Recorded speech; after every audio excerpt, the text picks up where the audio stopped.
for March, held in April 16th, 2020. Please join me for the pledge first. I Pledge allegiance to the flag of the United States of America, to the republic for which it stands, to the republic for which it stands, one nation. indivisible, with liberty and justice for all. Thanks, everyone. First, I want to make a roll call to see who's attendance from the board. Ben? Make sure you're unmuted. Make sure you're unmuted. If, Make sure the board members are unmuted so they can chime in. Ben, are you here? Yeah, he's here. Hold on. I'll unmute him. I got it. Sorry. There you go, Ben. Okay. Yep. Okay, Ben's here. On the Marion's iPad, you got to change the name. Nicole? Here. Rocco? Here. Bob? Here. Joan? Here. And Peter? And Peter's not in attendance. So we have 6 board members, including myself. I'm going to read the All right. statement. Yep. Should be the official one.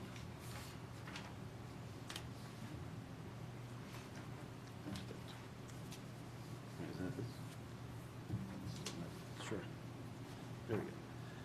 I just want to start out by saying tonight's meeting has been convened in accordance with the Governor's March 13th, 2020 Executive Order 202.1, which suspends certain provisions of the Open Meetings Law to allow a municipal board to convene a meeting via video conferencing.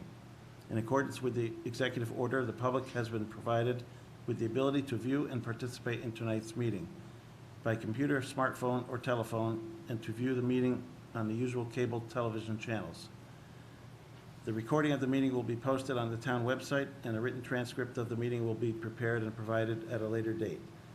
There has been a roll call of the board members, and there is a quorum present for this meeting. I've also confirmed with the secretary that this meeting has been duly noticed.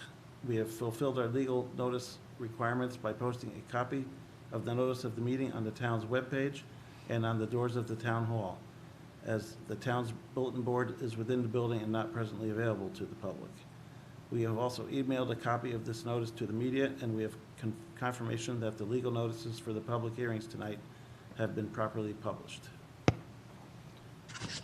Before we begin, I'd just like to ask that everyone who's not speaking at a particular moment, or if it's not the project that you're here for, if you could just make sure that you leave your microphones muted. We do have the ability to mute people from the pad, but it would be certainly easier if everyone could just do that so we don't have any feedback. All right, thank you very much. All right, thanks, Mike.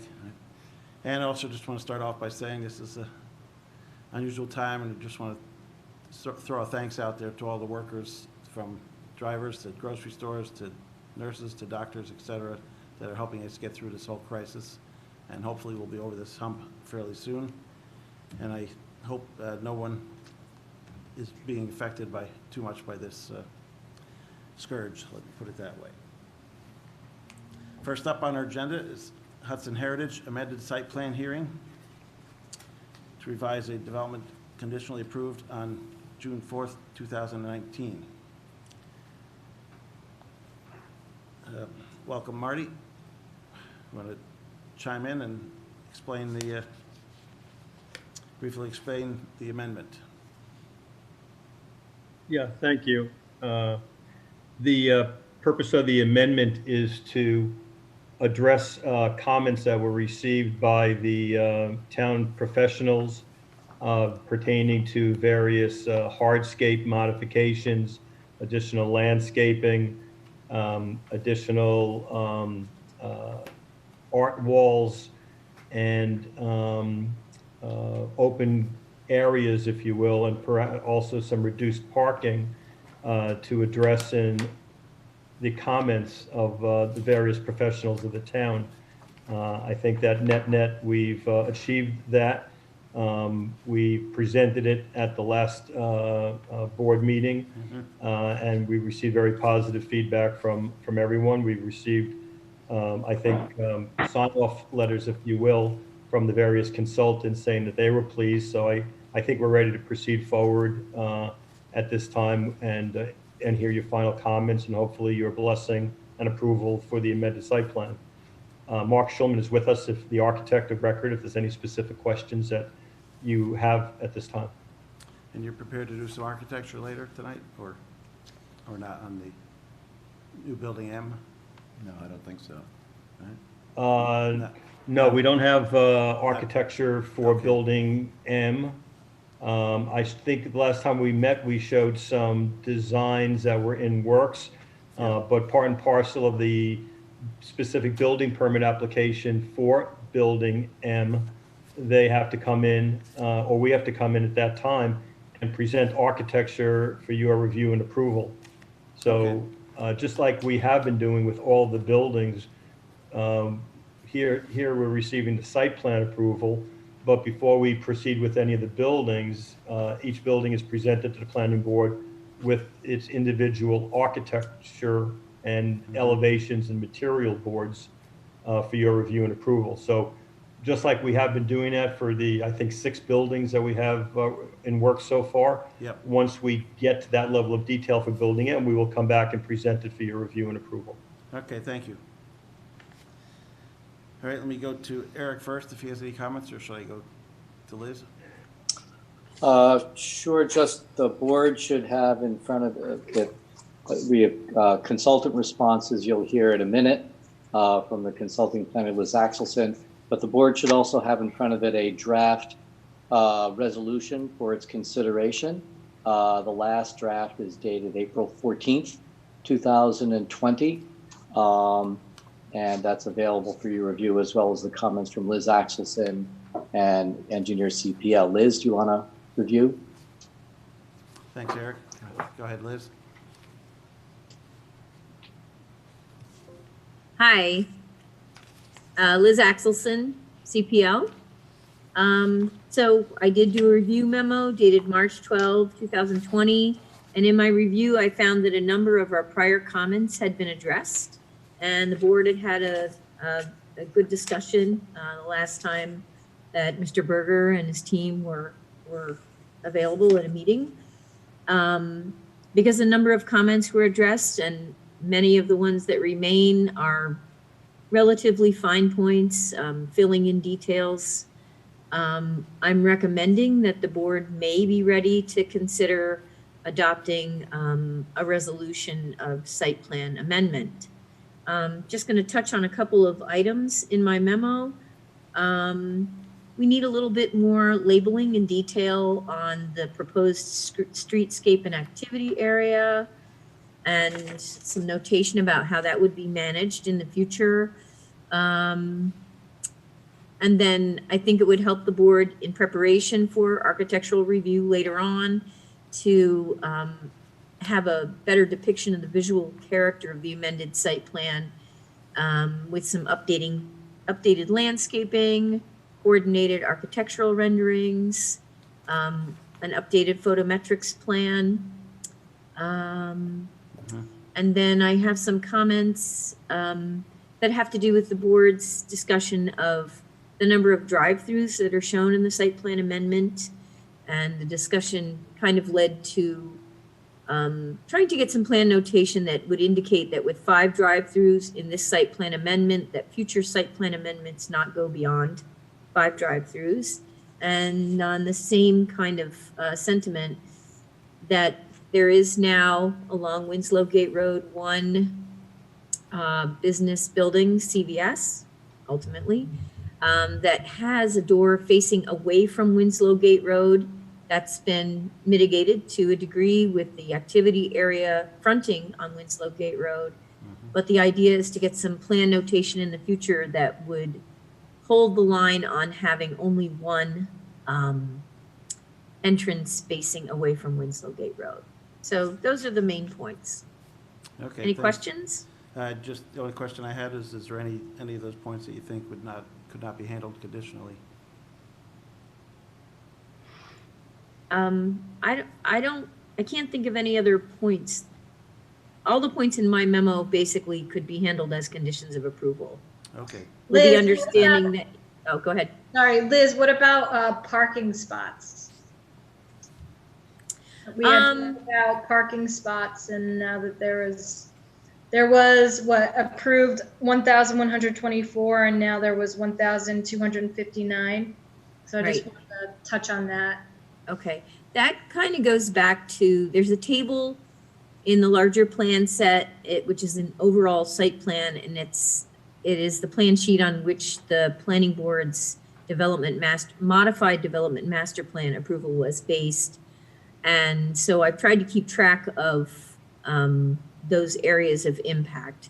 And so I wrote a comment indicating that there was a discrepancy between what was reported in that table in the latest set and what is reported now. I did have a conversation with Kyle Ahern from Chazen just to kind of go over that. And so I think that can be ironed out afterwards. Okay. We can do a little offline consultation to make sure that count is correct. All right, thanks. Thanks, Liz. Let's move on before we go around the board. Talk to anything from engineering, Don?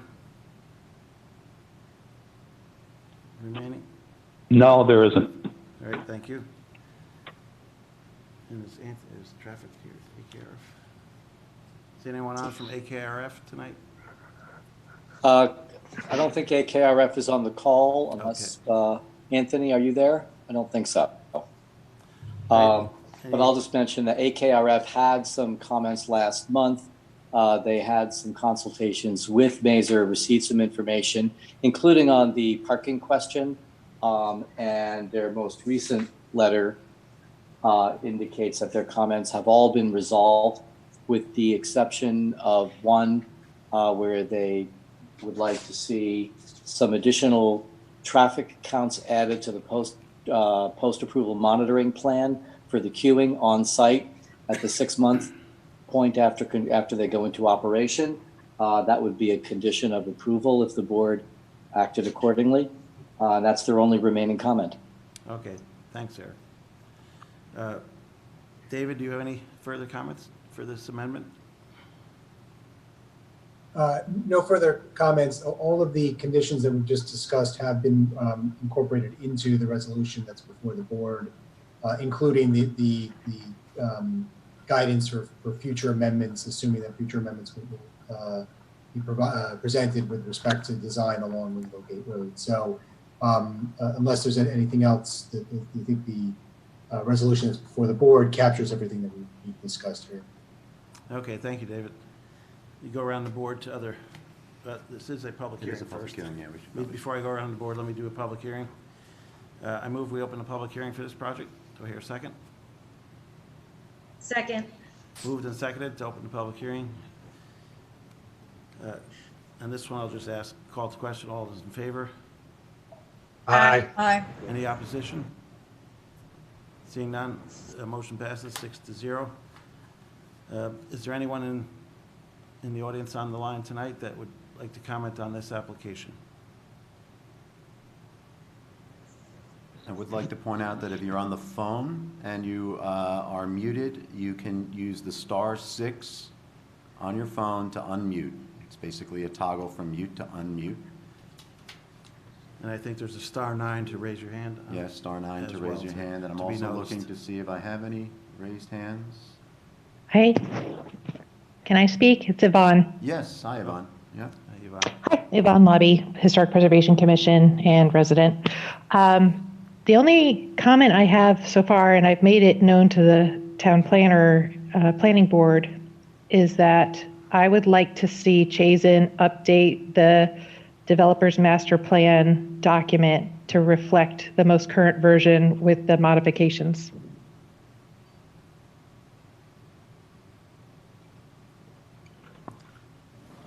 Okay, thanks for your comments, Yvonne. I have someone on the phone. I'm going to unmute them. And so someone. There is a DMP document that is actually currently on the town's website under the Hudson Heritage Project that is from 2015.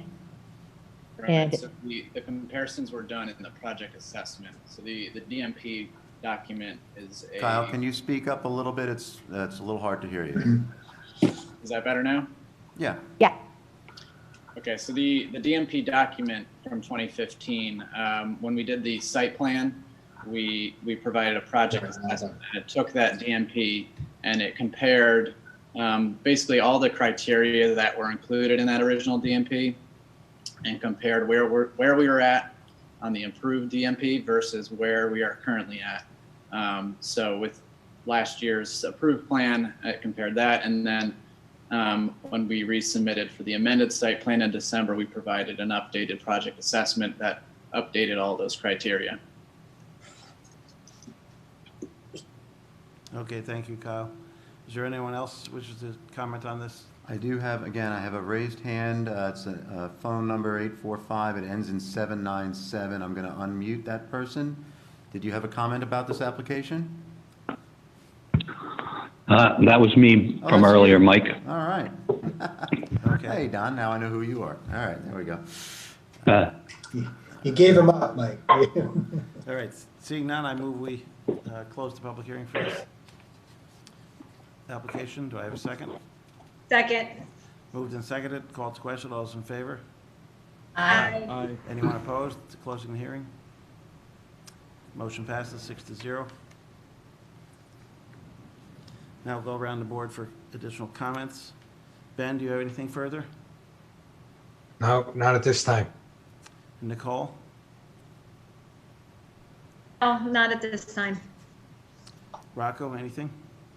No, but I do want to say that I think this plan has come a long way, and I think all the people involved deserve a lot of credit, and thank you.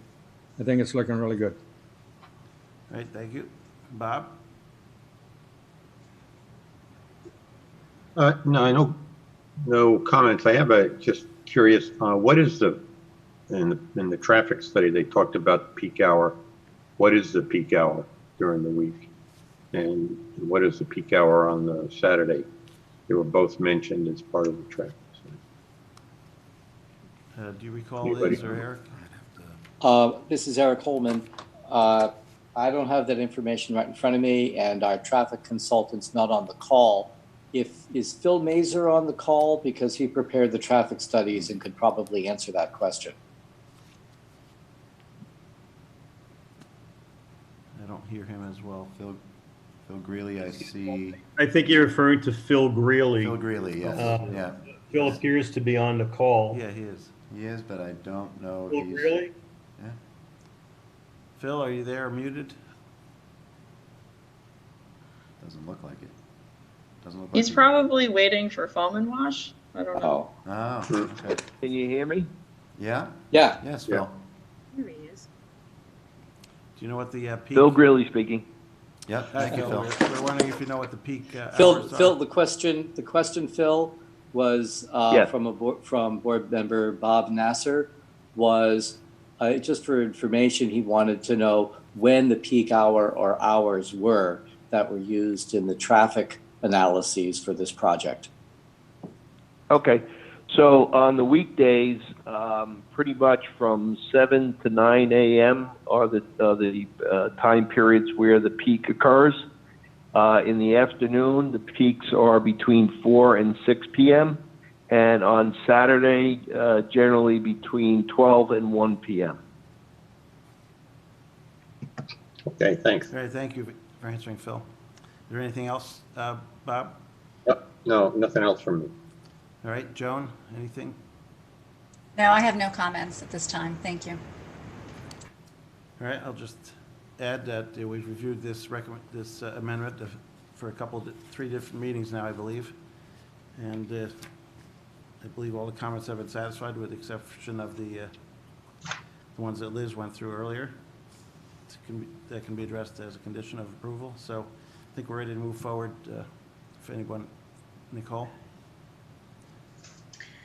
I move that the planning board adopt the resolution of conditional amended site plan approval for phase 1 of the Hudson Heritage Project as prepared by town planning staff and town consultants. Do I hear a second? Second. Second. It's moved and Second. It's moved and seconded a few times. Yeah, let's do the roll call. Now we've for got, the- I'll do the roll call vote for this. Call to question. Ben? Aye. Nicole, Aye. Rocco, Aye. Bob, Aye. Joan, Aye. and myself, Carl, aye as well. Motion passes 6-0. All right, thanks, Marty. And Thank you, Marty. Thank you. I Kyle. appreciate the board's help, and I agree with the comment that trustee Nazar made earlier, that it's definitely has improved, the project has improved, Main Street has improved as a result of our collective input. So thank you for your time and efforts on this matter. All right, it's good to see it continue to move Thanks, forward. Marty. Everybody have a good evening.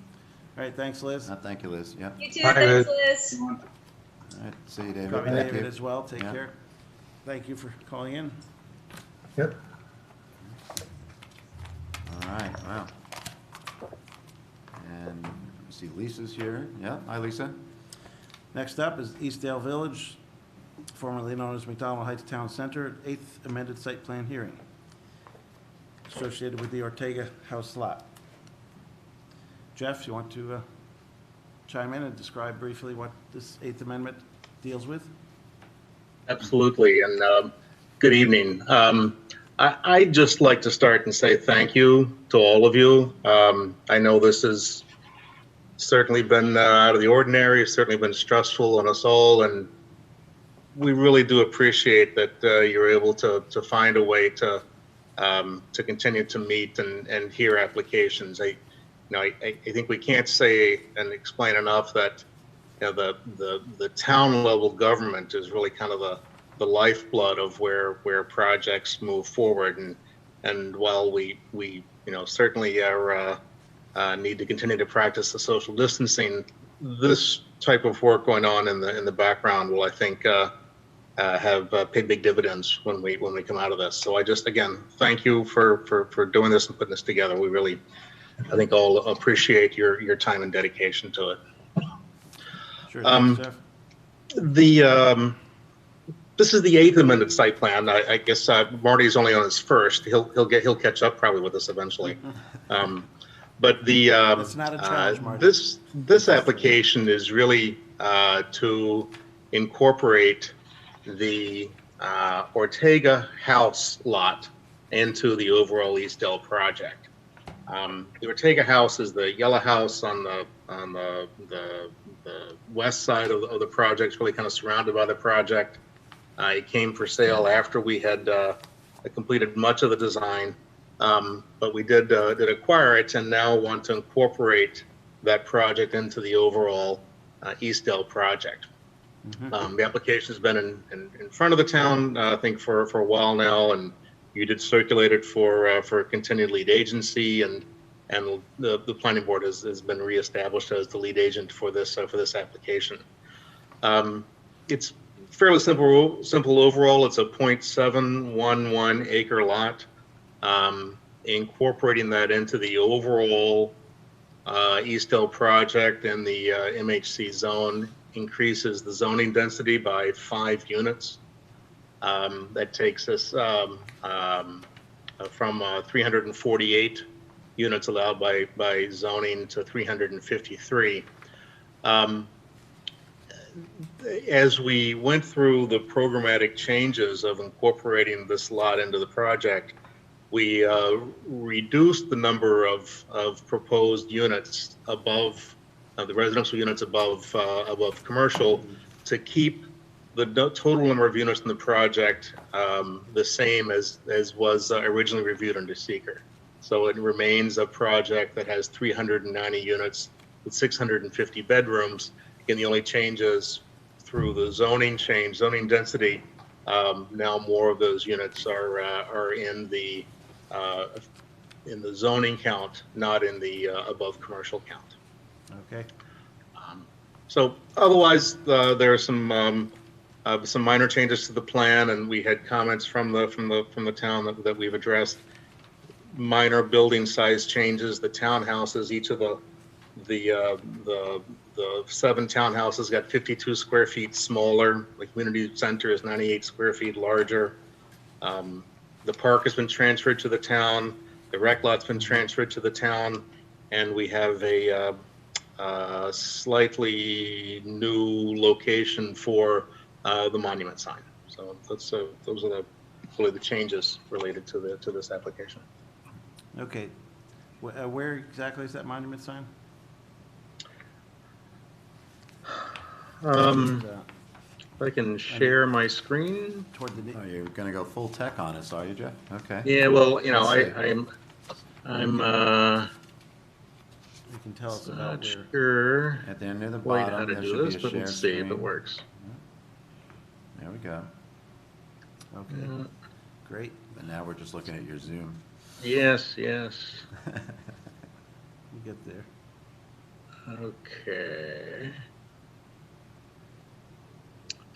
Okay, so this is again the overall project with 44 running down the middle of it. And I'm just going to go to a little different view.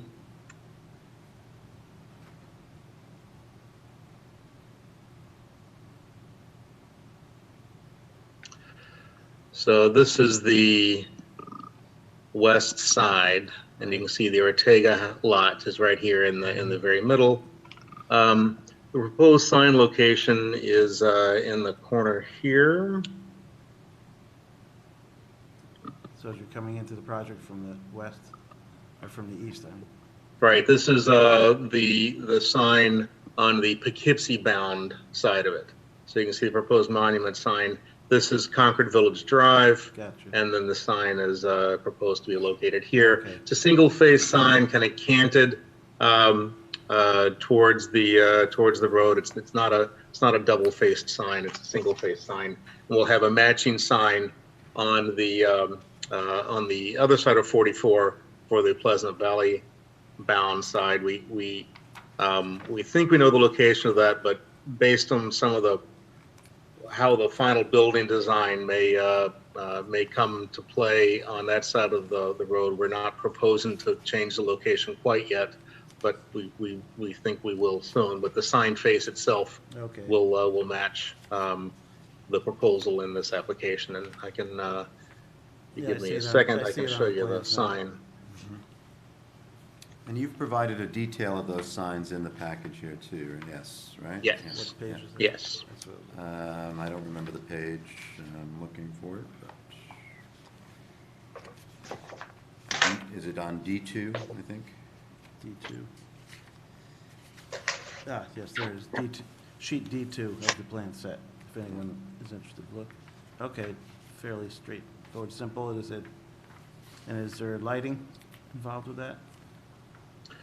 It's for the sheet. There we go.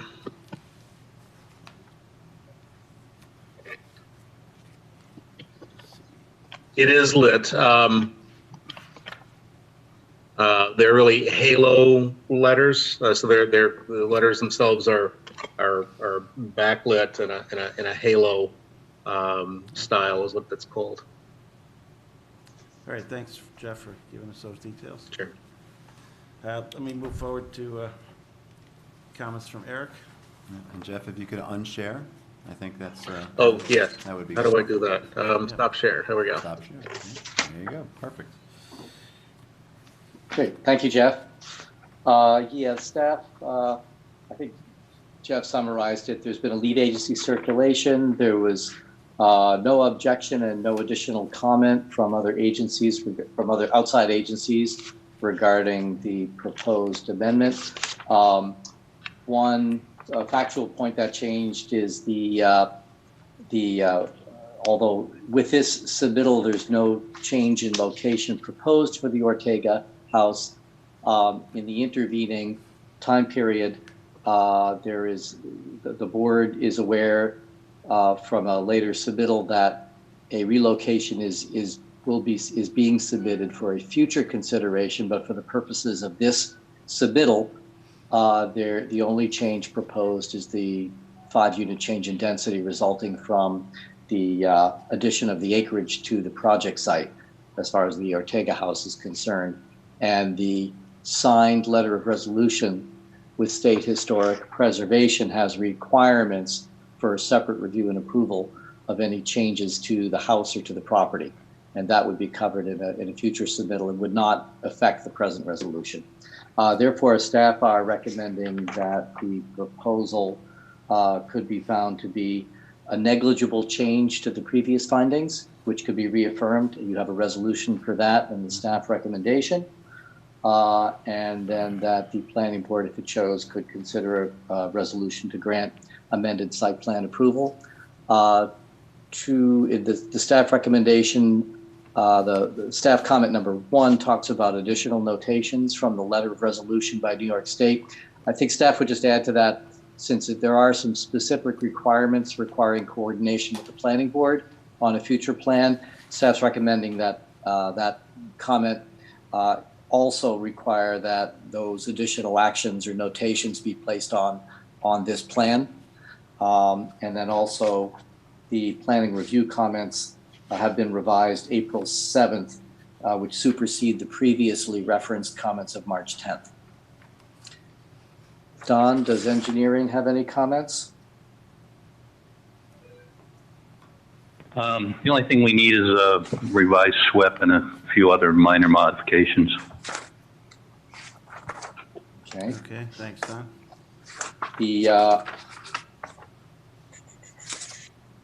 There weren't any other substantive comments received, so the planning board might I think has all it needs to consider.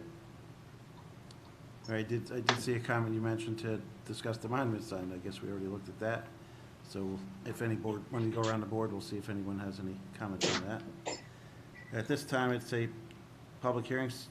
It's on for a public hearing, so I move we open the public hearing for this project. Second. Moved and seconded. Call to question. All those in favor? Aye. Aye. Anyone opposed? Aye. Anyone opposed to open? Okay. Motion passes 6-0. Is there anyone on the call who wishes to comment on this site plan? Remember to use *6 to unmute yourself if you're on the phone, or *9 to raise your hand on the phone.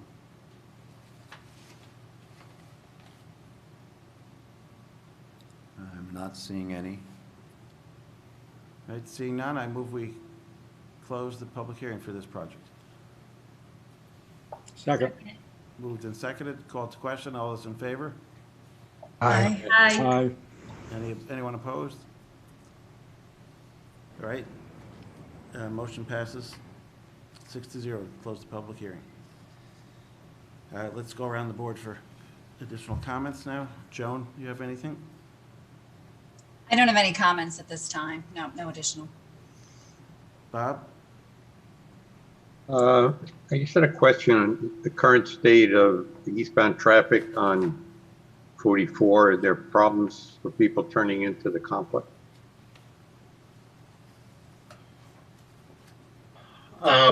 We've not noted any problems with people turning into the end of the project at all. That's the light seems to work well every time I've turned in, and I've not seen any backups there when I'm not traveling it myself.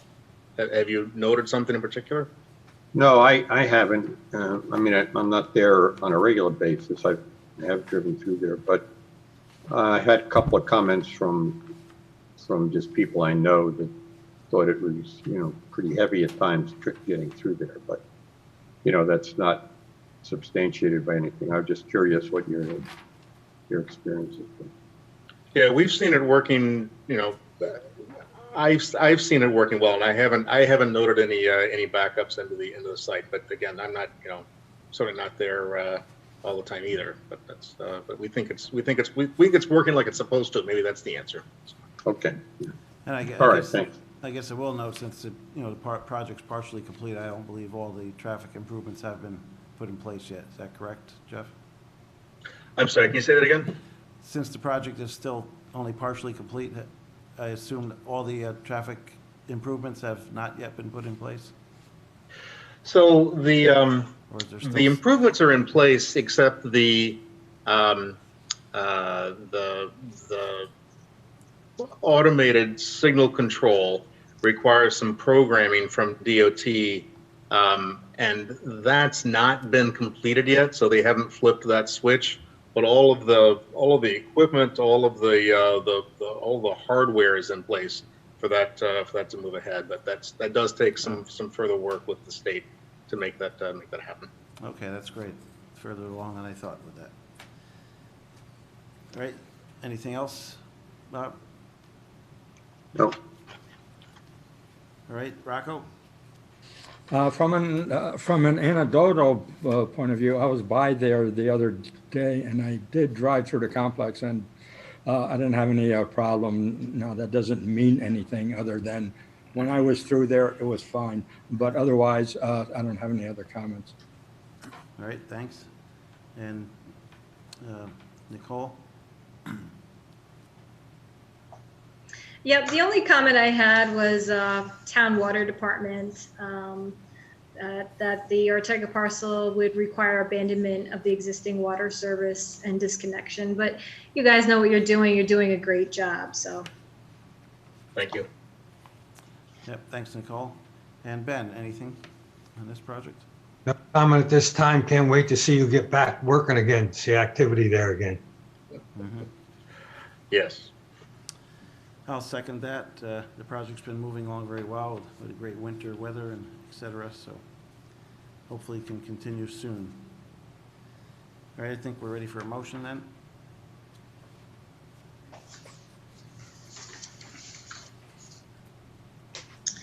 I move that the planning board find that the Eastdale Village 8th amended site plan involves incremental changes to the Eastdale Village project of negligible magnitude and scope that are non-significant and consistent with the previous seeker findings adopted March 15, 2018, as modified by the proposed incremental changes described in the Eastdale Village correspondence, an assessment dated January 9th, 2020 and February 25th, 2020. Second.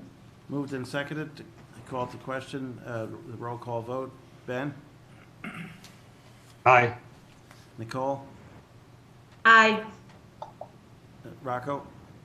Aye. Bob? Aye. Joan? Aye. And myself, aye. Motion passes 6-0. Thank you. Next motion. I move that the planning board grant conditional amended site plan approval for the Eastdale Village 8th amended site plan, subject to the following.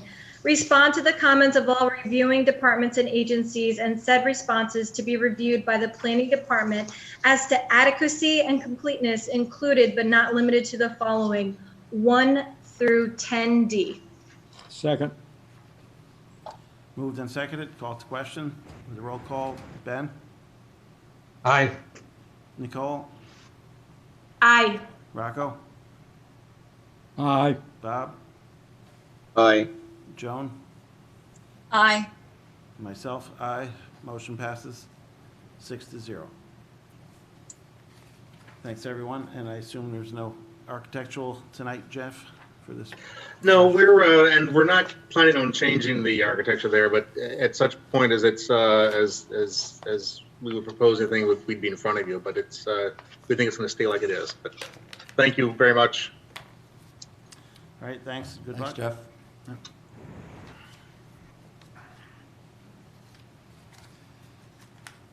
Next up is Capolino subdivision at 655 Vassar Road. To seek a review and subdivision review for proposed subdivision of existing lot into 2 lots. It's an unlisted action. Good evening. I'm sorry. Good evening. I'm Dan Kohler with Hudson Land Design, with the engineer for the applicant. Just wanted to echo Jeff's earlier sentiments on behalf of our industry. I think we can all appreciate the town's efforts in accommodating applications moving forward through this unusual time. We have a minor subdivision application before you this evening. I'll make sure I share my screen here quick. We have a 2.5 acre parcel off of the east side of Vassar Road, just south of Tom's Way. It's in the R20 zoning district. And our proposal calls for creation of a new lot for single family residential building lot development. The existing house is on the south side of the property. In the back, there's a barn and there's a tennis court. We've placed a property line that provides about 0.75 acres or so for this new lot. With the absence of sewer in this area, we actually have to have a 1 acre lot area in the R20 district. So we went ahead and obtained an area variance for that as there's significantly enough land here to accommodate. There's some nice septic soils here, so we were able to get a relatively small septic behind the house. We'd be tying in and providing new gas and water services to the house. There's a new curb cut to Vassar Road, little turnaround area in the driveway. That's about it. All right, thanks, Dan. Let's go to Kristen. You on? Yeah, Kristen's here. I am here. Thank you, Dan, for the overview. Can everyone hear me? Yes. Yes. Okay, good. So the application is on for public hearing for seeker review and a minor subdivision review. The applicant had requested a few information waivers as part of their application review. And there were just a couple of outstanding notes that I know that Dan and his team were undertaking and addressing. As Dan also alluded to, they did require receipt of a couple of area variances for their application, which they have already received, and that's been documented in their site plan package. And I did prepare a recommendation for the board, and just based on your discussion and feedback, given the public hearing just being open this evening, the recommendation is written up so as you're able to open and close the public hearing and move forward with issuing a seeker determination and also a conditional approval, or if you choose, there is the option to defer action, again, based on your discussion and what you hear from the public. All right. I will just note one more thing too. I apologize. There was some concern about the SHPO response and review. However, they did get back with a letter to staff in February, and they are okay with the application as presented. They were happy to see that the stone wall as part of the existing property was going to remain, and that is noted on the plans. Okay, thank you, Kristen. Any engineering issues with this one, Don? And pretty much just waiting on their approvals from the health department and DPW and getting deed descriptions and stuff from the surveyor, and that's about it. All right, thank you. This is on for a public hearing, so I move we open the public hearing for this project. Second. Moved and seconded, called to question. All those in favor? Aye. Aye. Any opposition? Motion carries 6-0. Is there anyone in the audience or in the call that wishes to comment on this project tonight?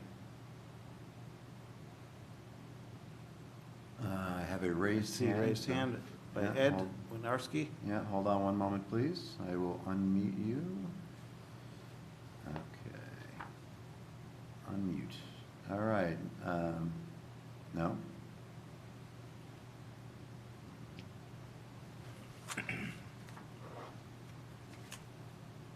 Okay. Did that work, Mr.? Hello. Yep, there we go. Hi, Ed. I'm the neighboring house to the project that you spoke of on that 2 Toms Way. I was at the last hearing regarding this proposal. I wanted to ask this evening, what is the, I guess a regulation for lack of a better word in your terminology, between house to house?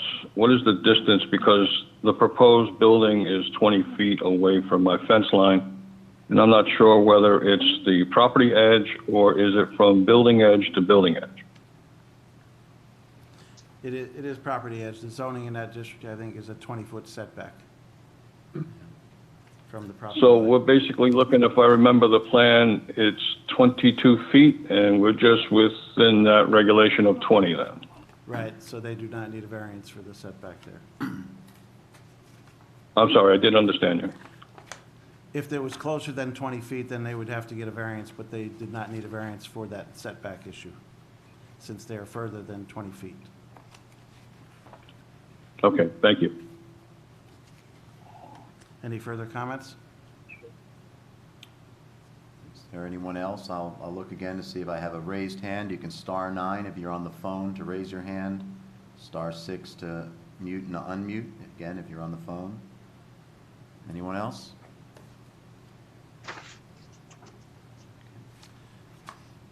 Seeing none, I move we close the public hearing for this project. Second. Moved and seconded. Called to question. All those in favor? Aye. Aye. Anyone opposed? Motion passes 6-0 to close the hearing.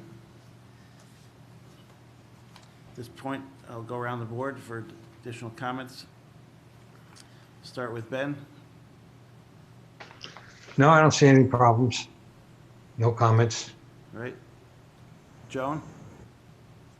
With respect to the stone wall, once the property is sold, is the owner of the property obligated to keep that wall? I mean, it seems like they would be, but is anything being put in place to address that? We haven't proposed anything particularly, but I don't think there'll be a problem with maintaining it. The owner of the parcel to the south here, on the house on the south part, he's actually been in that house since the early 60s, I believe. And they're elderly, and I actually haven't spoken to him in a while. He had a procedure recently, but he was going to actually build this house for himself. So he's had this property in his name for several decades, and I know he has an appreciation for it. So I'm sure he's not going to want to move that wall. It's not been in his plans to do anything with that, but of course we can probably add some sort of more notation on there if you'd like to beef that up. Yeah, I mean, if it's important enough to say that it needs to stay, maybe there needs to be something, addressing its I'm gonna have to look at the SHPO. continuity. I mean, is the SHPO letter clear that it should be saved, or they just said they were appreciative? Well, I mean, the SHPO letter is after, once the property is in the new ownership, the SHPO letter is a separate thing, like if it's not in the chain of the record for the property, it's not going to obligate anybody to keep it. I don't know if it's practical to say you got to keep this wall forever, but maybe as long as it's reasonably practical or something, Yep, so the letter itself actually identifies that it could be a listed element. And so if the property owner in question chose to go that route in getting it listed as a historic designation, that the person was to contact the office. However, because there are no proposed changes at this time, there was no issue with there was nothing stated as to you need to keep this on the property. They were just happy that it was being maintained on the property. And I think, Dan, to your point, maybe we can just include a note that if there was anything to change, if they passed it on to family or something or anyone, that they would have to go through contacting SHPO. But I'm not exactly sure how we can enforce that, but we can talk definitely about that. Okay. Yeah, and I mean, if this arrangement is satisfactory to SHPO, then, I don't really have a problem with it. Okay, thanks, John. Yep. Anything else? Okay. Bob? No questions from me. Rocco? No, I'm fine at this time. Thank you. And Nicole? My only question was about landscape screening for that house that they're going to be closer to now. Is there anything in the works for that? I don't think we had anything in particular over there. I mean, there's a few trees over there in that area existing. There's also a wood stockade fence along that edge. So we didn't really have anything too planned necessarily. Okay, thanks. All right, and that goes along with my comment as well. There's quite a few large trees right along the fence line as well as, within that 20-foot buffer. So I was curious if you had, I did not see a tree protection plan or a demolition plan, or cutting plan to see if you are gonna keep at least some of those trees along the fence line or within that buffer. Can you comment on that? Sure. Let me see if I can open something here quickly.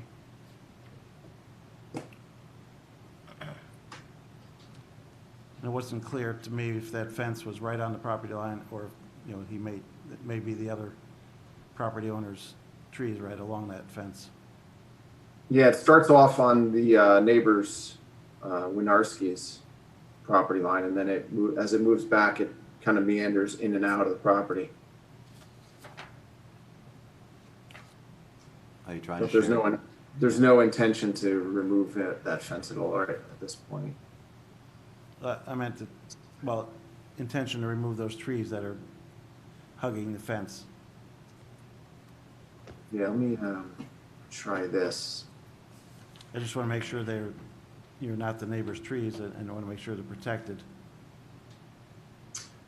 if you intend to keep them. So hopefully that's sharing now. Basically, there are a couple trees right up on that fence right over here. And continuing on back even, yeah, they go. And then they continue back. Our driveway will be coming in generally and through this opening and through here. And then we have our small turnaround over in this area. Mhm. So there will be some trees that are going to be impacted, but we're going to try to limit them as much as we can. And then the house will be generally in this location here, so. Okay, just wanted to, make sure as a condition to make sure the trees you are keeping there are protected. Sometimes the bulldozer parks underneath them for shade and that kills the roots, and eventually it dies, so you gotta have some arms construction fence as a plan to. We always want to be realistic about tree removal, especially very close to a house. I mean, we don't want to damage a tree during construction, have it near a new house, and then have it becoming a problem for the new house. So exactly, we're always very careful about that. We normally err on the side of taking it out if it's going to be a problem in the future that we think. But there are a couple of this little grove of trees here. We may be able to maintain those right in through here. Mm-hmm. So I can add some notes about that on the plan. Okay, that'd be great. That's my 2 cents. Any further comments?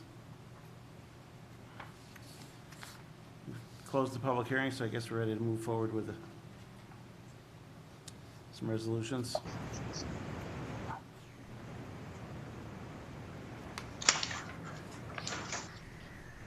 I move that the planning board per town code 177-10D grant information waiver for the following items 1 through 3. Second. Moved and seconded, called to question by roll. Ben? Aye. Nicole? Aye. Rocco? Aye. Bob? Aye. Joan? Aye. And aye for myself. Motion passes 6-0. I move that the planning board defer action on this application No, and direct the no, applicant to Nicole? respond in writing to comments Nicole? of the planning board and those received from town departments and agencies included but not limited to the following 1 through 8. Nicole, we closed the public hearing, so I was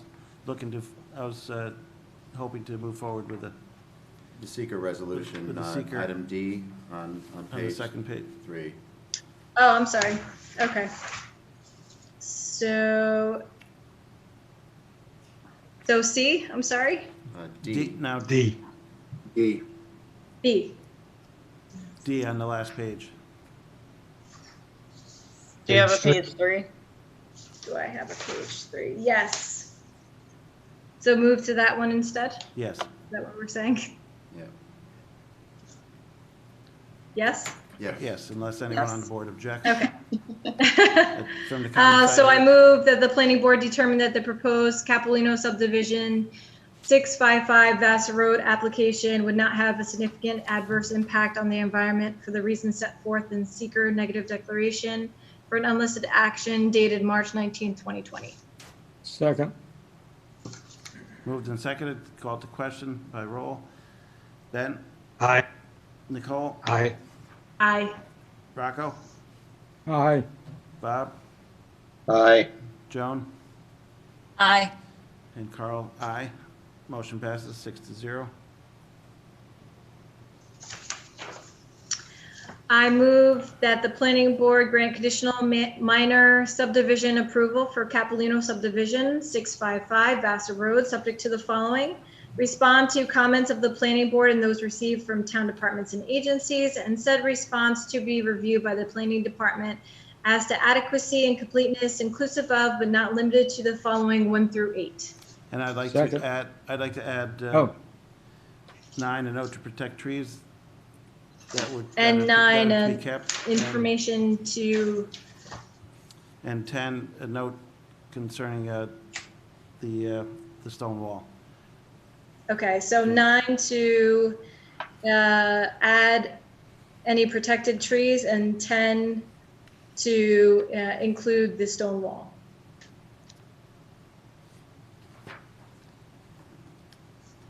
Right, is there a second to that?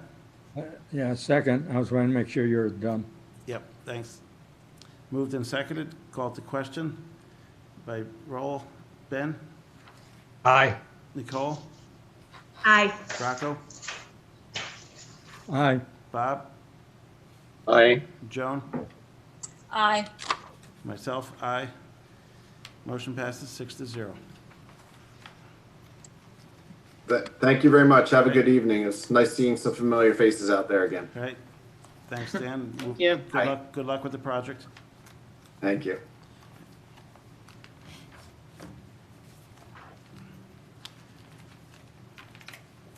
Next up, is Fox Run at Fulton, also known as Fairview Commons, for an amended site plan hearing.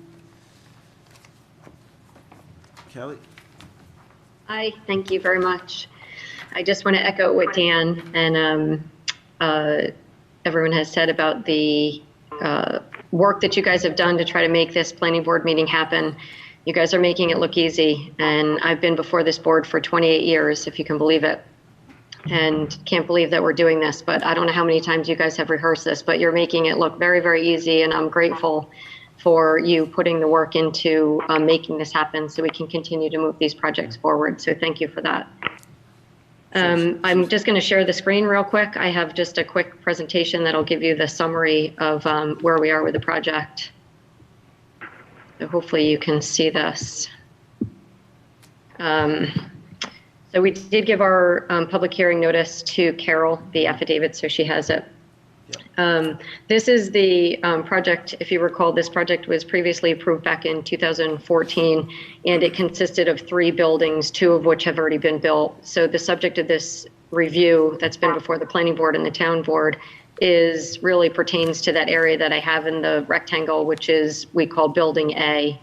If many of you recall, we were purchasing the Avello property. That closing has occurred, and so we do own that property now. And that's being consolidated with the Fox Run proper piece. So we have 1 parcel of record, and then there's a modification to that approved Building A. Again, before the planning board is, we were adding 3 additional properties to this parcel, 2 of which were the Avello piece, and 1 of which is on Lake Street. Increasing the size of Building A, which was previously approved of 34,000 to 70,000. Increasing the total dwelling units on the property from 151 to 204, increasing the parking with a net of 117 spaces of additional spaces, and we increased the open space, so that's permanently preserved open space, an additional 2.0 acres. We have been back and forth between different boards. That's the way this project has worked. The last board that we were before was the town board. After the planning board completed their seeker neg deck, the town board did rezone those 3 parcels that are the subject of this consolidation subdivision, and then they applied the PROD overlay district onto the property, which now paves the way for the planning board to complete their final site plan review. So this is the entire site. Again, the subject of the review today really is this Building A, which is in the corner. This is just a blow up of that modification to the building. So originally it was a rectangular building, and if you recall, now it's an L-shaped building. We're building an additional parking lot on the Avello piece that will help with some of those additional vehicles. We provided landscaping plan, lighting plan, traffic circulation plan. I think we've addressed all of the comments that were raised by your consultants, the traffic consultant and Clark Patterson Lee. We did provide you with building renderings.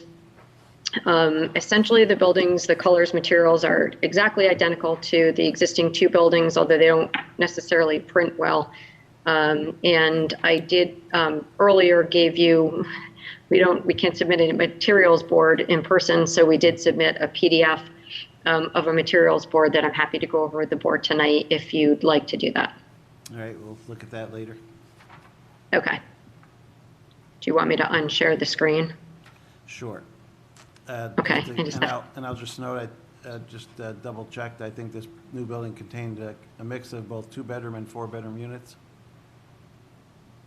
Yes, that's correct. All right, thanks, Kelly. We go to Eric.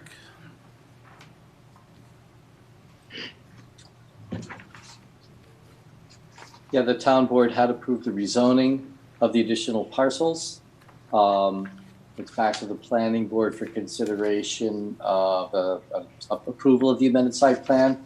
Staff believes the comments have been sufficiently addressed to do that. We have a few comments. You have a resolution to that effect. There's a few comments remaining to clean up information and notations on the plans. Nothing major.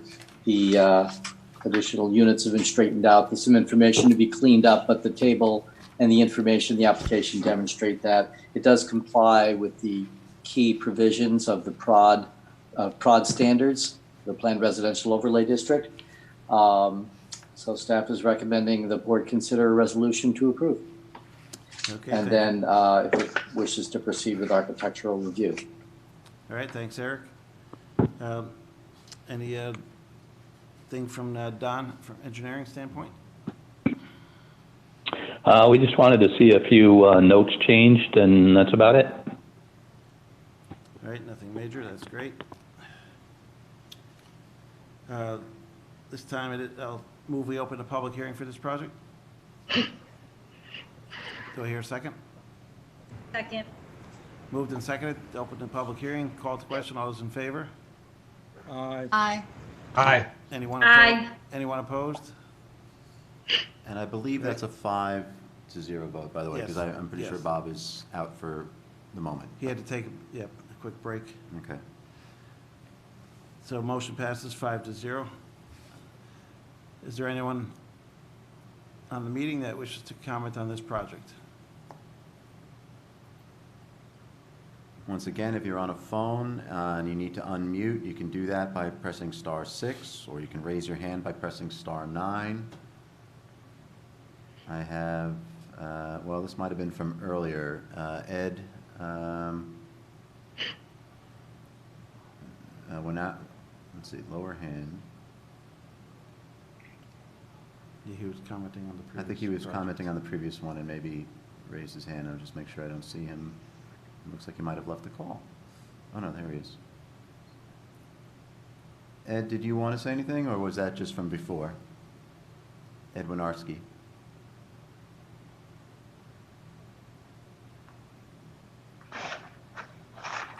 All right. Assuming that was from before. I would assume it's from before, yeah. Okay. Seeing none, I move we close the public hearing. Second. Moved and seconded, called to question, all those in favor? Aye. Aye. Anyone opposed? Motion passes 5-0. Great, go around the board for additional comments. Start with Ben this time. There was a lot of discussion in the past about monitoring wells on that piece of property. What was, they weren't sure if they were going to, how long they were going to do them for, what system they were going to use. What was their end result of that? So when the prior property owner, the Avello property, had identified that there was a subsurface contamination that they had to address, they were working with DEC on installing monitoring wells as a post-remediation task. So they did remove a large portion of the remediation, and then there was monitoring wells that had to be put in place.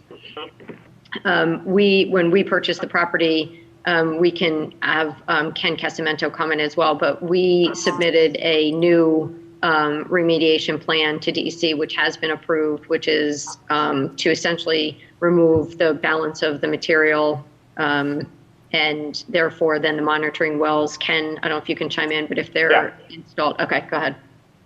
So the monitoring wells, the exact location is unknown. The way the work plan is put together is based on the field conditions during the excavation. After that, based on the conditions that are there, a set of monitoring wells will be placed. The location of where this is outside of the footprint of the future building, so we knew that the monitoring wells would not impact that. As Don pointed out in his comments, there was a couple notes that we were going to modify together to that effect as well, Beth. And we were comfortable from the town standpoint that there didn't need to be any additional, the building didn't impact this DEC work, so they basically could run separate tracks. So we were comfortable from the planning board's perspective that you could approve this project without running afoul of anything that needed to be done with DEC. Thank you, Lisa. Thank you. And everybody else? That's it for me. Is that it, Ben? All right. Nicole? Was there a refuse for Building A? There is an existing refuse that we are proposing to use, which is on the north side of Building B. Because it's self-contained, there's compactors, recycling bins, and so forth that are in there. And so during the last review that we had before the planning board, we were asked to extend a pedestrian connection so that residents of Building A could easily get to the compactor and the recycling, and that was added to the plan. Okay, thank you. You're welcome. Anything else, Nicole? All right. No, not at this time. Hey, Rocco? Yeah, just a quick thing that came here into mind with the addition of the parking, that parking lot on the Avello parcel and the size of the building that's going up. Is there adequate room for snow removal? I know we're getting into spring and all that in summer, and it just kind of popped into my head here. Is that with the looks like you're using up most of the land which you're getting from Avello there, and you're adding a lot of surface area. Can you comment on that?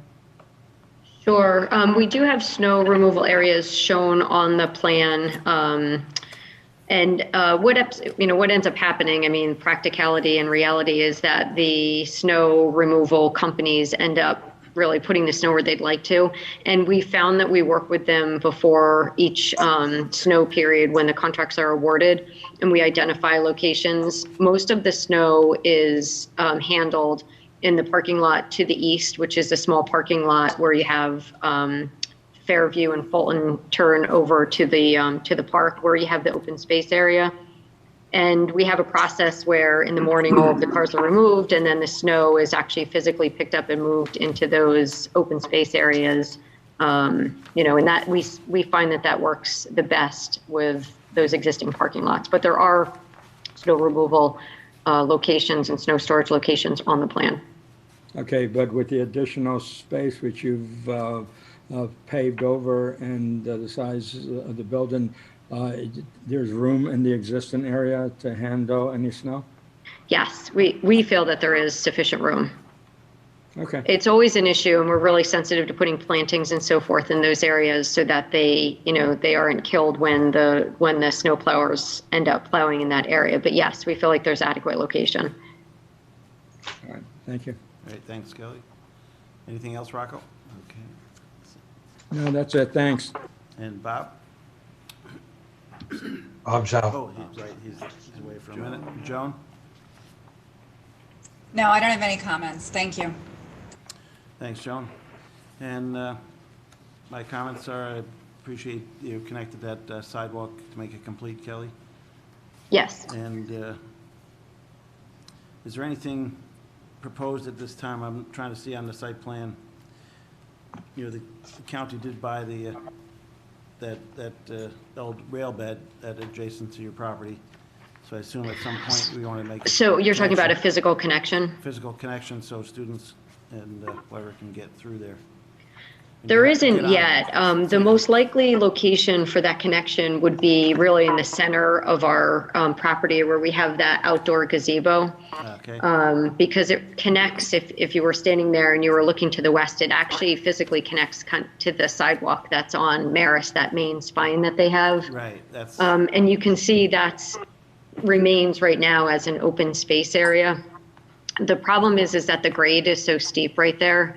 It drops down pretty significantly. So not knowing what they're going to do with the rail trail, in all likelihood, the best place for any residents here to connect would be on either end on the street. So we do have a sidewalk. You know, there's pedestrian connections to Cedar and there's pedestrian connections to Fulton. And just easily traveling west on both of those existing sidewalks, you could walk right into the rail trail. So we think that that's probably the most likely access, just given the grade. It's deceiving. You don't realize what the grade difference is between this property and that rail trail, but it's very steep. Okay, thanks for explaining that. And they do have the access, as you pointed out, on both streets through the sidewalk connection.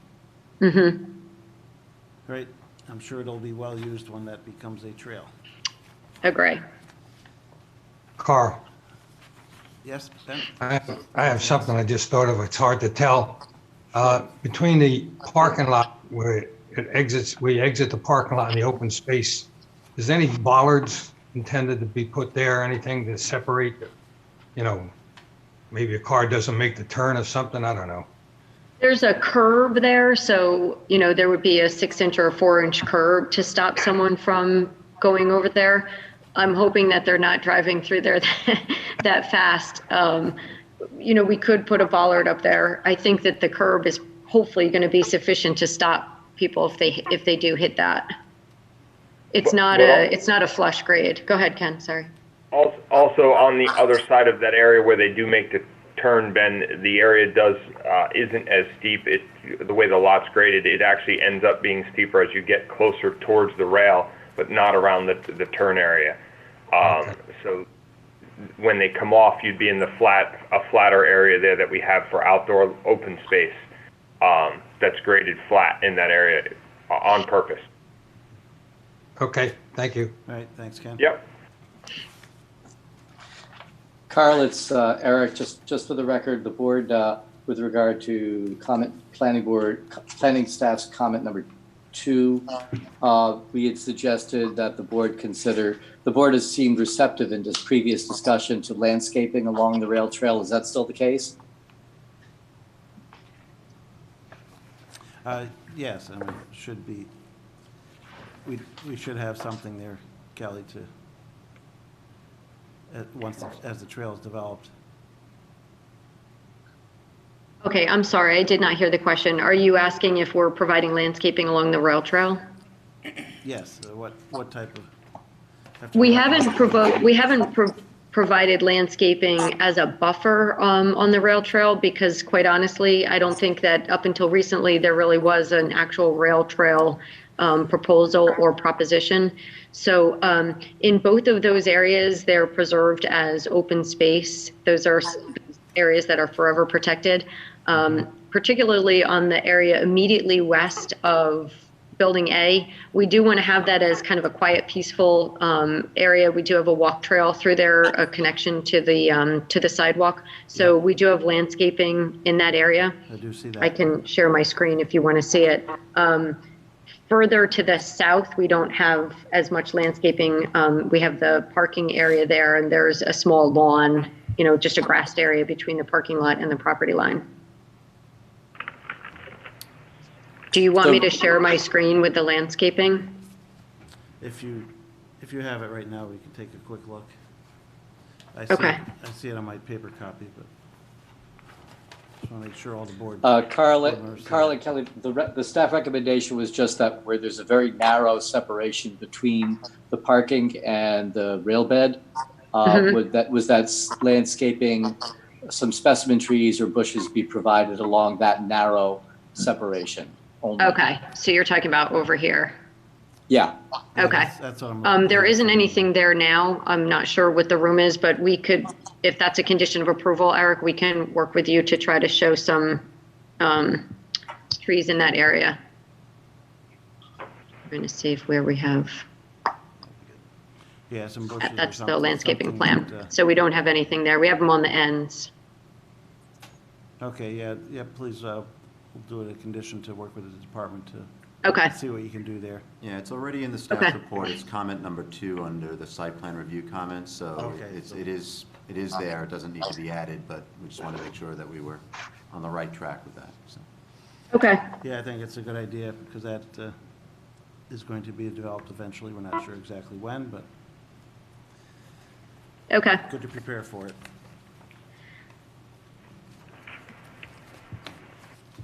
All right, thanks, Kelly. I think that's everyone's comments. Time for some motions. I move that the planning board grant conditional amended site plan approval for the Fox Run at Fulton, AKA Fairview Commons, Building A, subject to the following.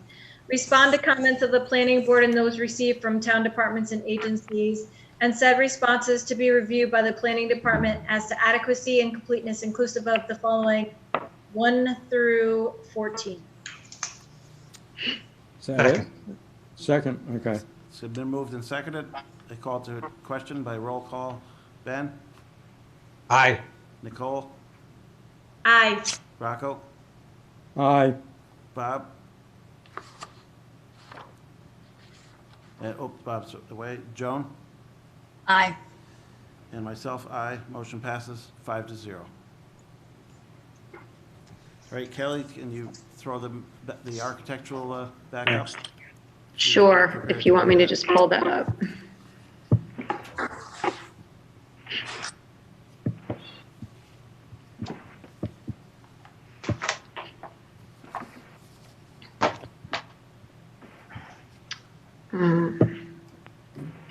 Okay, so hopefully the planning board received these PDF copies. Again, the materials that are going to be used on this building are the identical materials on the existing building. So again, they don't replicate well, but the base of the building is a manufactured cultural stone, and it's a large stone, just concrete material, which is in the top.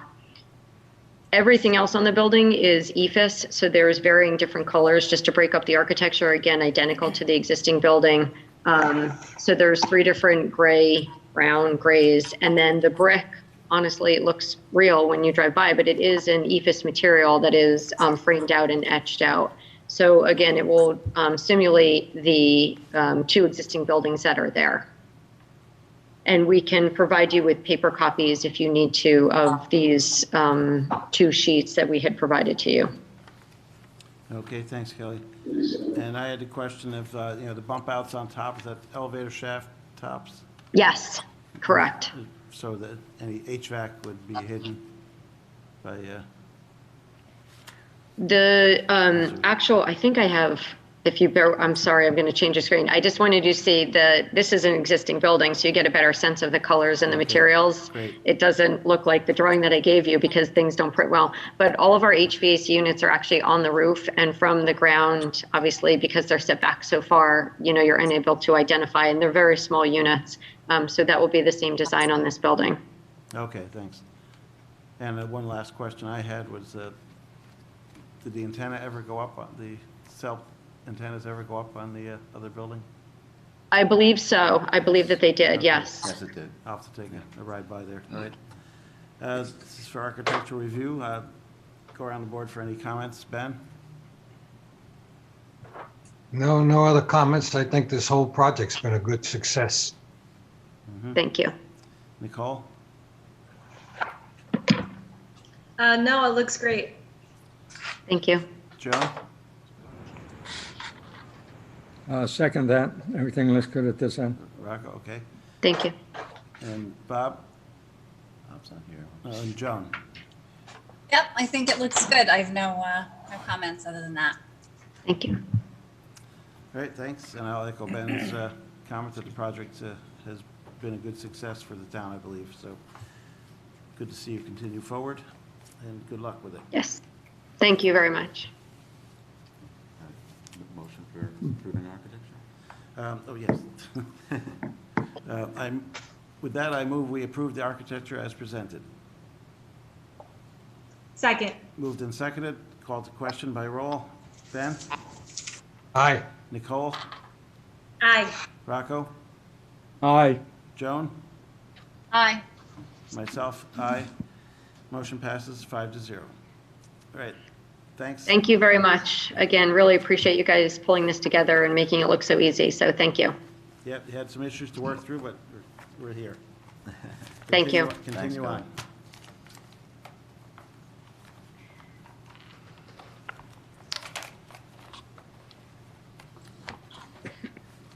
Next item. Next up is T-Mobile at Faith Assembly of God, 25 Golf Club Lane. And just want to note that the applicant has formally withdrawn this application.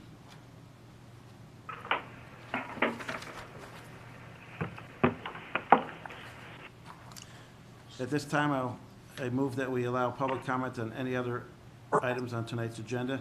We ask that you please limit your comments to no more, we'll worry about the 3 minutes with tonight's plan.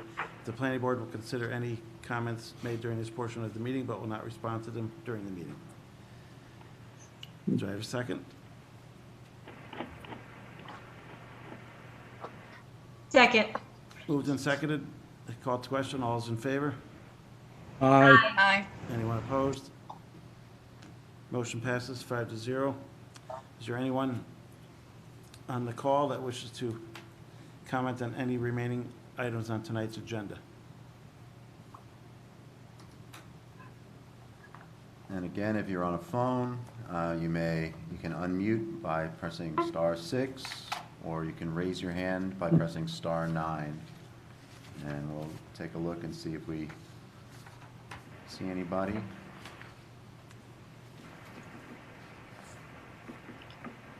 I'm not seeing anyone on the controller. All right, seeing none, I move we resume the meeting. Second. Moved and seconded. Called to question. All those in favor? Aye. Opposed? Aye. Anyone opposed? Motion passes 5-0. All right, next up on the agenda is Foam and Wash at 2629 South Road. We have our lead agency intent, seeker review, and coastal consistency review, and a special use permit review, as well as the site plan review for this project. It's an unlisted action. Third Rock Realty LLC is the owner. Should we do this? Before we begin, let's. Before we describe the project, we have for legal counsel, you want to go through it? Sure. Our Wallace & Wallace, Lisa Cobb, who's our planning board attorney, their firm has a conflict on this particular application, and so we've asked the town attorney, Jim Nelson from Vanderwater to if he could serve as our counsel. He did provide us with a note explaining that there is some work that his firm does in the town of LaGrange, where one of the town board members is one of the owners of Foam and Wash. Jim himself does some limited work with the town, but we have a note that basically makes that known, and asks that the planning board just make a motion to acknowledge that they understand that and are comfortable moving forward with Jim as our counsel for this application. Mm-hmm. It's kind of a tangential conflict, I would say. So I just want to ask the board members, is there anyone that has a concern with this? Okay. Okay, no. Seeing none, I move that we waive the conflict of interest with Jim Nelson. Second. Motion seconded, did I hear? Yes. Okay. Ken keeps popping Moved and in. seconded, called to question by roll call. Ben? Aye. Nicole? Aye. Rocco? Aye. Joan? Aye. And is Bob back yet? No, not yet. No, okay. And myself, aye. So motion passes 5-0. Thank you. Welcome, Jim. Welcome. Okay, who's representing Foam and Wash tonight? And please describe the project. Okay, good evening. Hi, Chairman, board members, ladies and gentlemen. I echo the appreciation for this evening's meeting for sure. Thank you so much. I'm Todd Baywright on behalf of my brother Gary and the rest of our family. We thank you for considering this Foam and Wash car wash and dog wash application. We're very excited to be proposing this next generation car wash and dog wash in the town of Poughkeepsie. It will fill a need, offer a high level of service with customers washing the family dog and then their car. That's Foamy. I don't know if you've ever met him before. He's our mascot. As some of you may know, Foam and Wash has been serving our fantastic customers for over 50 years. The proposal before you is a culmination of our experience combined with the most modern and customer-friendly best practices available. We believe you'll find a lot of thoughtful planning and attention to detail in our plans. We're proud of the team of professionals that will be helping us through this process, and we're very, very excited about the outcome. I'd like to introduce Jay Deasing of Mori Architects. Ken Cosmato, again, we've been enjoying his background quite a lot tonight. I don't know why Ken pops back in and all the time along the way. It's a lot of fun. From Mazer Consulting, and Phil and Michael from Mazer Consulting, and Jennifer Van Tile. So Jay, thanks for getting our presentation started this evening. Well, thank you, Todd.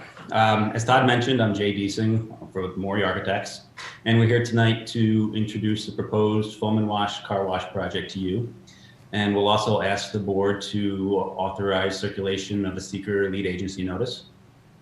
So based on the town code, a car wash here requires a special use permit and a site plan approval from this board. And since we're operating remotely tonight, I'll just begin by letting you know kind of the outline of the topics that I'll be covering. So if you have any comments, you can guide those accordingly. So while you all know the current Coyote Grill location, I'm just going to start by describing those site features in the general vicinity. And then I'll show you the proposed site plan and the design features of the project. I'm just briefly going to describe some important design innovations and new use of technology that we've included in the project. We have a new dry and shine component that's part of the car wash, our water reclamation plan, and the capture of rainwater for reuse in our landscaping rain gardens on the site. I'll talk about the vehicular connection to the South Road Crossings property to the south. And if you have any utility or engineering questions, obviously, you know, Ken is here, Casamento of the LRC group, who are our engineers for the project. So after that, I'll describe some of the landscaping details, the architecture and the signage, and then I'll just conclude by looking at some views to and from the Hudson River as part of the coastal zone analysis that's required here for this site. So following that, I'll turn it over to Jennifer Van Tile from Cuddy and Fetter, and she'll review and briefly summarize our request for the planning board tonight to circulate for lead agency. So as you know, the property is the location of the former Coyote Grill restaurant on Route 9. The parcel was created by a subdivision in 2003 when it was originally divided off of the property, which is now the South Road Crossings. Our existing parcel is about 1.66 acres in size. And when that subdivision did occur, a variance was granted to allow a 1.66 acre lot as opposed to the 2 acre lot, which would be required by the zoning. So we're located within the business highway zoning district in the town, and we're just north of the South Road Crossings that we've talked about. And much of, similar to much of the properties along Route 9 here, we're located within the coastal zone overlay waterfront district, and we'll be looking at that a little bit later. Also point out that Locust Grove is located a little bit further up to our north. And then you can see here the existing Coyote Grill property and some of the design issues that I think that we want to address there. The Coyote Grill building was located very close to Route 9. There's very little landscaping. There's not really a buffer there. There's virtually no landscaping along the north and the south boundaries of the property. And you can see all the parking was really located at the perimeter of the site, as opposed to having some landscaping or bringing the parking interior. So as we looked at our site, we wanted to improve on some of those issues. So you can see here, we moved the building further back from Route 9. We provided a substantial landscape buffer along Route 9, and then we increased the landscape buffer on the north and the south sides of the property as well. And through doing all that, we were able to reduce the hard surfaces on the lot, and we've actually increased our green space or our pervious coverage with this project as opposed to what's there today with the Coyote Grill. So we're proposing a building. It's about 7,600 square feet. We're going to offer 3 types of wash services there. We'll have the soft cloth car wash tunnel, which is the southern portion of the building. And then we'll also have a touchless car wash bay, which is here in the middle of the building. And then the northern part of the building is going to be our dog wash facility.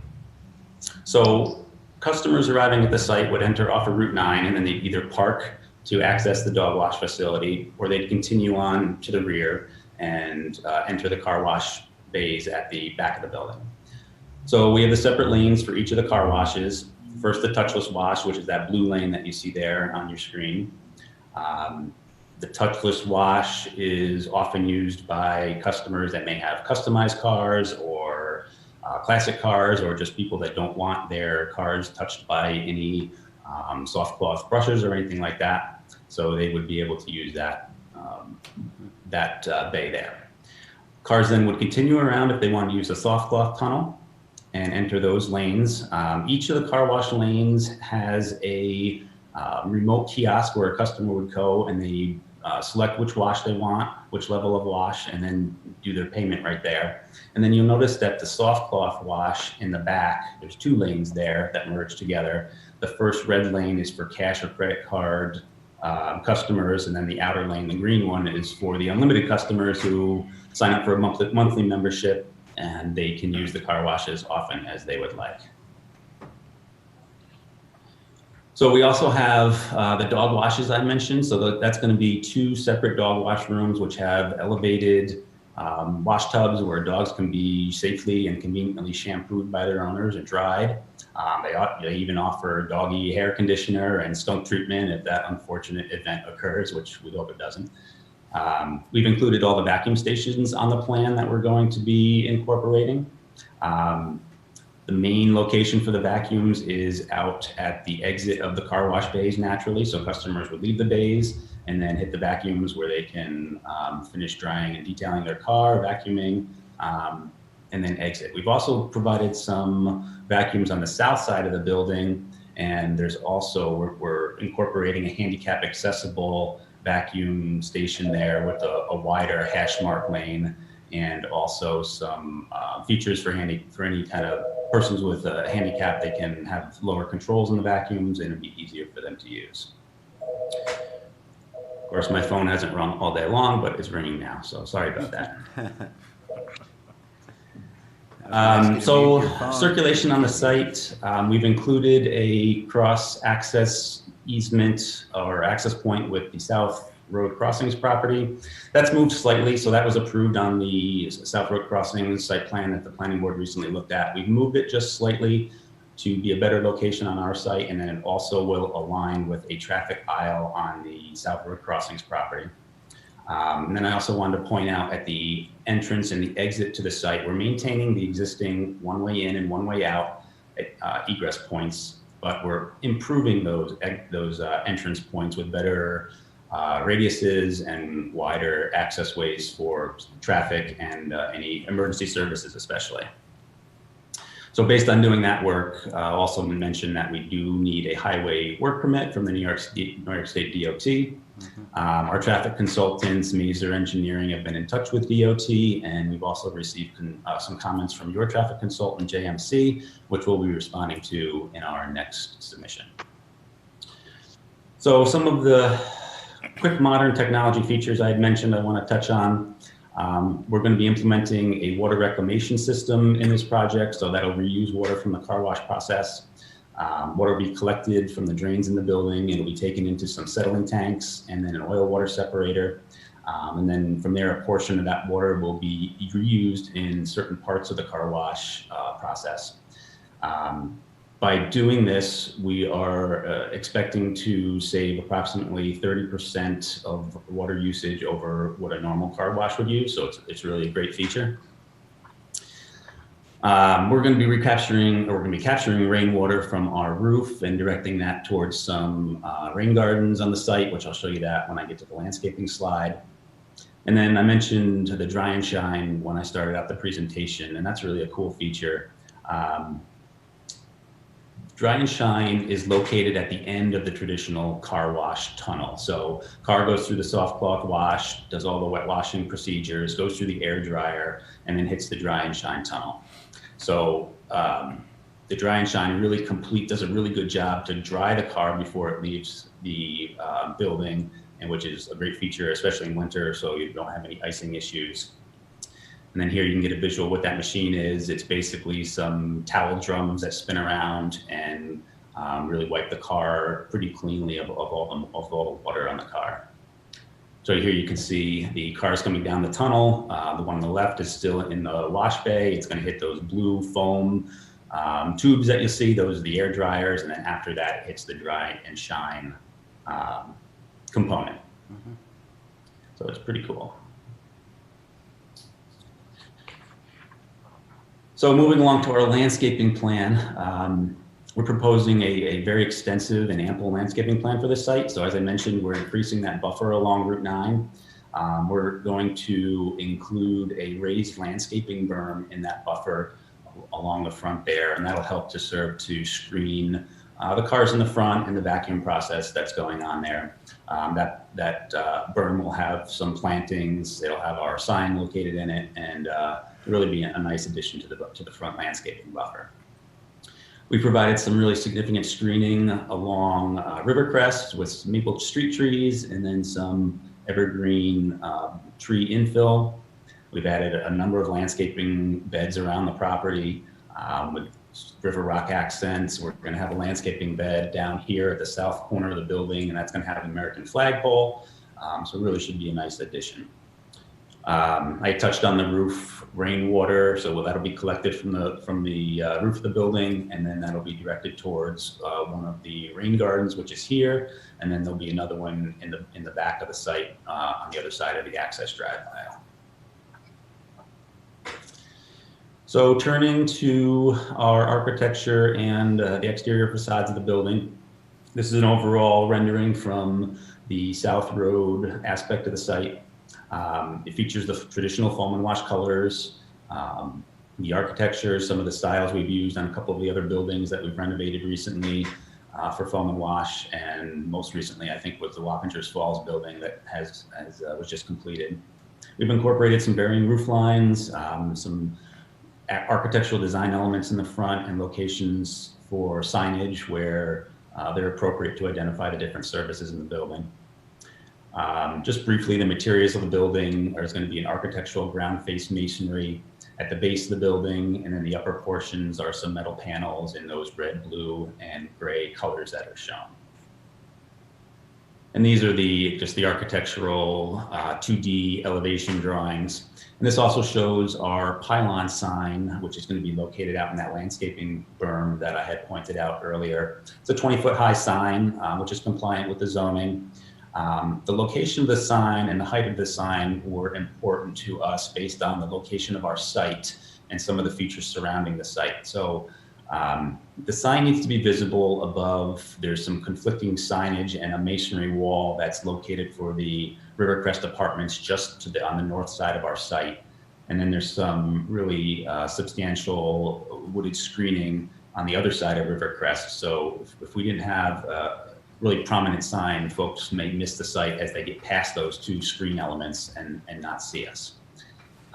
So we're aware that the county expressed some concerns about this sign and made some comments, which we'll be responding to again in our next submission.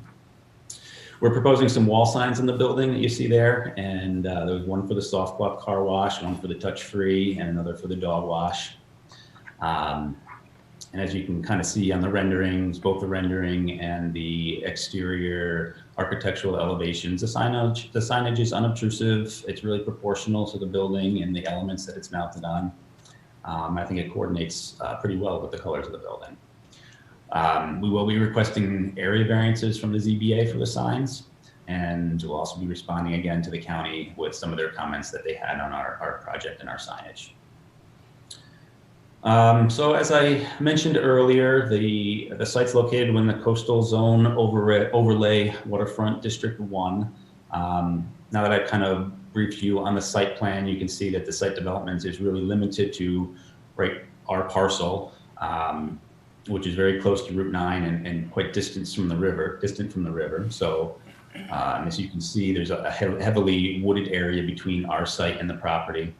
And then we also have a nice profile view here that shows you that really there is no line of sight from the river or to the river from our property.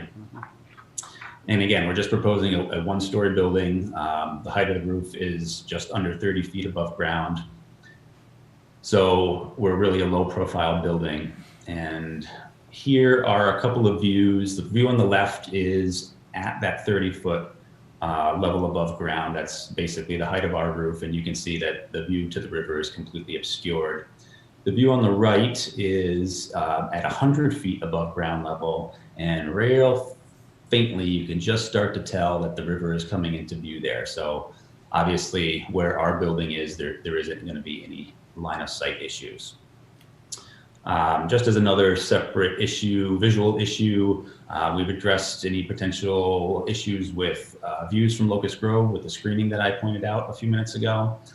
And then we've also reviewed the project with Ken Snodgrass, who's the executive director of Locust Grove, and he really expressed no concerns about the development. So just as a real brief recap, the transformation for the Coyote Grill site to the new foam and wash. Again, we moved the building back from the road. We established that significant landscape buffer along Route 9. We did the heavy landscaping buffer along Rivercrest Road. We pulled all the parking interior, as you can see, as opposed to be along the perimeter where it exists today. And we again reduced the hard surfaces and increased the green space on the property. Also just point out one more view here. So this is the site that's alongside of the South Road Crossings parcel.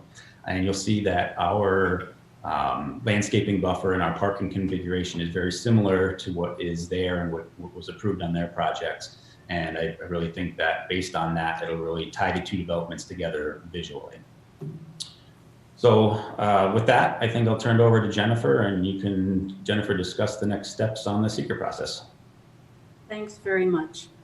There's only one action item that we're asking you to take this evening, and that is to authorize the circulation of a lead agency notice so that the seeker review can begin.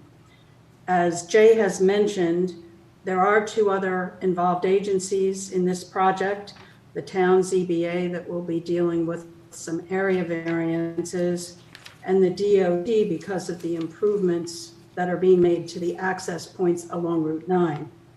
But there's no question that the planning board has the lion's share of the jurisdiction. You have site plan approval for the entire site. The use itself, the car wash, requires a special permit. You have the coastal review, the coastal consistency review that Jay mentioned, and you also have architectural review. So on that basis alone, the extent of jurisdiction, the planning board would be the obvious choice for lead agency.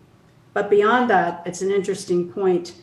that all of the issues within the other agency's jurisdiction are also within the planning board's jurisdiction. The Zoning Board of Appeals will be dealing with area variances that involve signage and visual appearance and community character. But of course, those are also concerns of the planning board during the site plan review. And similarly, although the DOT has jurisdiction with respect to certain issues with respect to traffic, the planning board is also concerned with interior and exterior circulation. So we think that for all those reasons, the planning board is the clear choice to be the lead agency, and we would ask that you would authorize circulation for lead agency tonight, and we believe that your staff has a resolution for you on that topic. So with that, we'd be happy to answer any questions that the board has. As Jay said, we've been working on responding to the comments that have been made to date.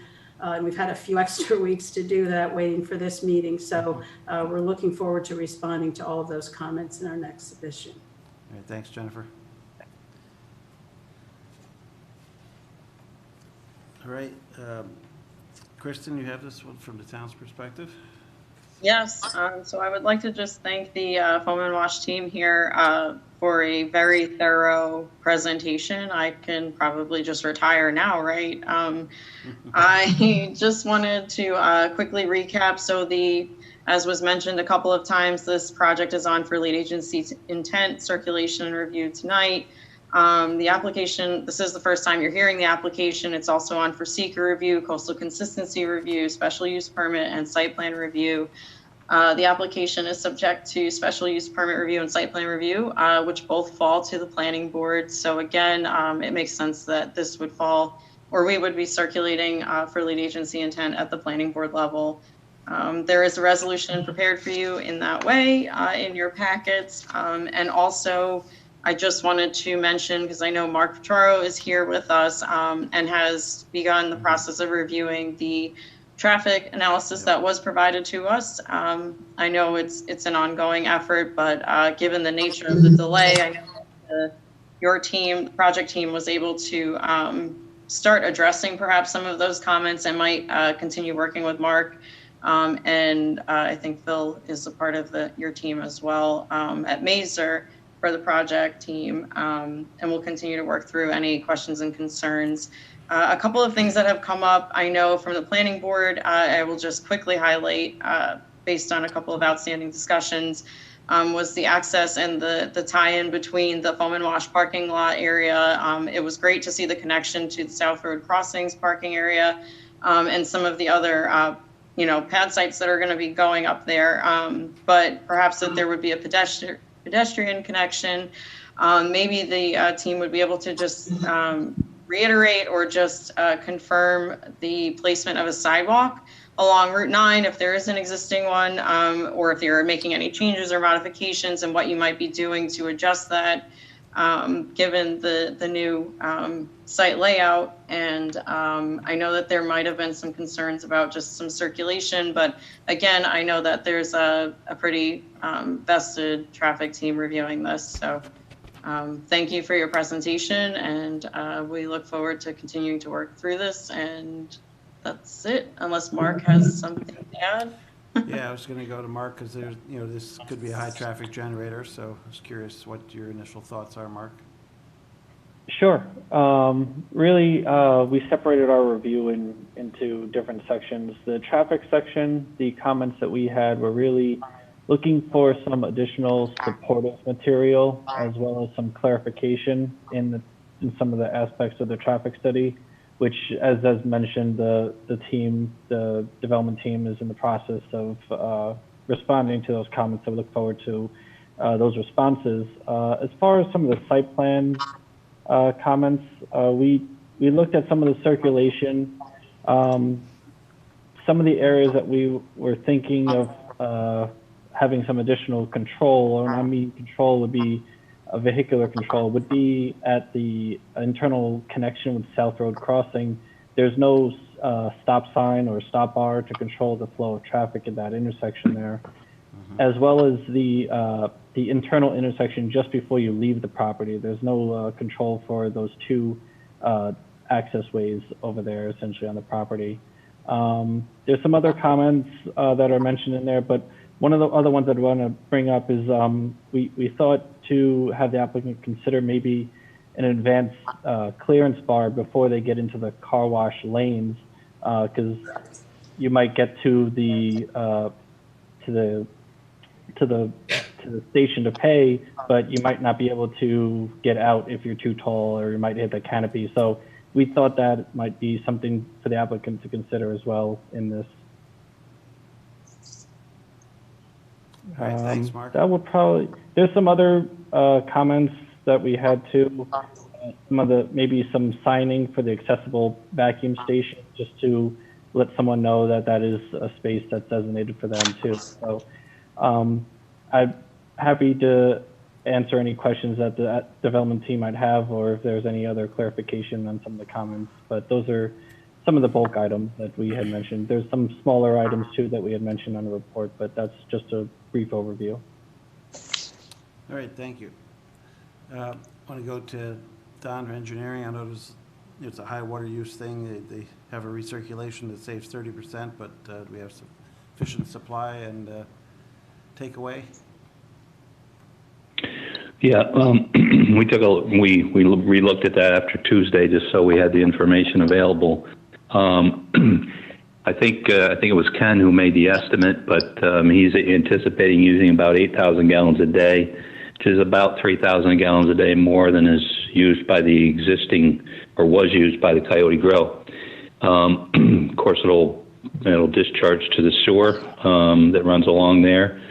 So from that aspect, we don't think there's a problem with that. Of course, we also have the ever-present SWIP that we still need, and a bunch of other smaller things.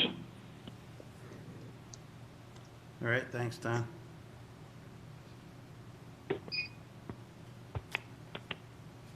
This time we should go around the board for additional comments. And we start with Joan tonight. Hi there. Yeah, I think it's a good-looking project. I like the increase in green space.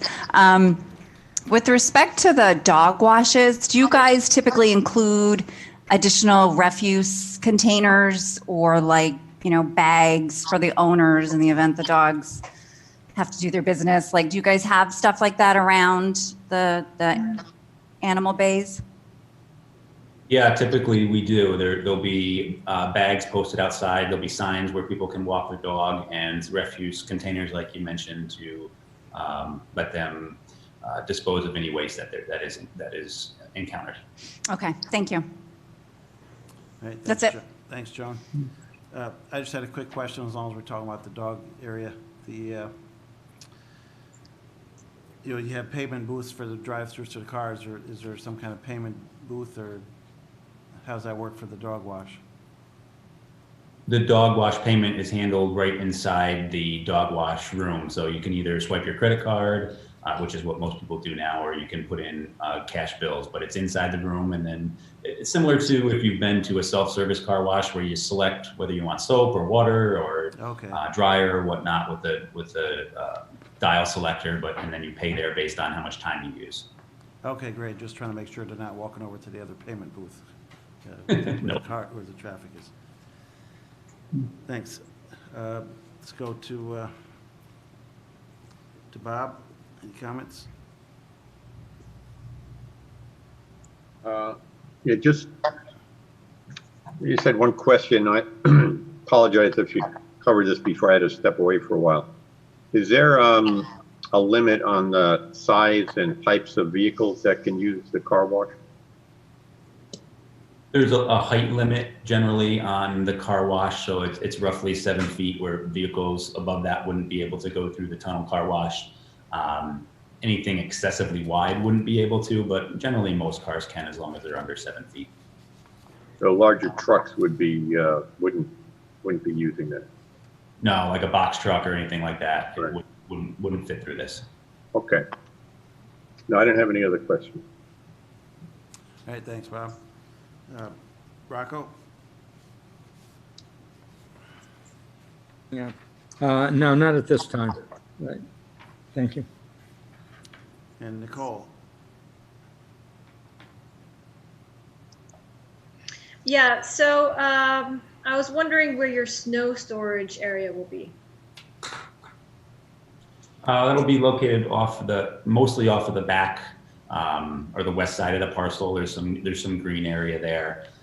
Some of that will be a small rain garden, but there'll be some snow storage there, and then some smaller areas too incorporated on the both the north and the south sides of the property, kind of common to Rivercrest and to the South Road Crossings parcel. Okay.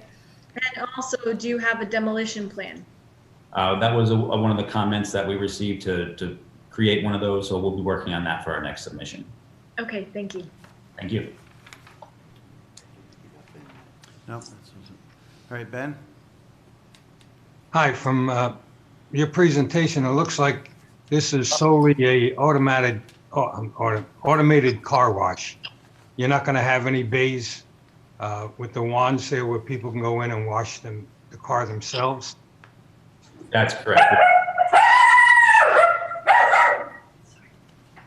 That's correct. This is a fully automatic car wash. The soft cloth tunnel, which is the conveyor car wash that the car is pulled through, and then the touchless bay, which is where you drive in and the machine walks around you and then you drive back out. But no self-service car wash here.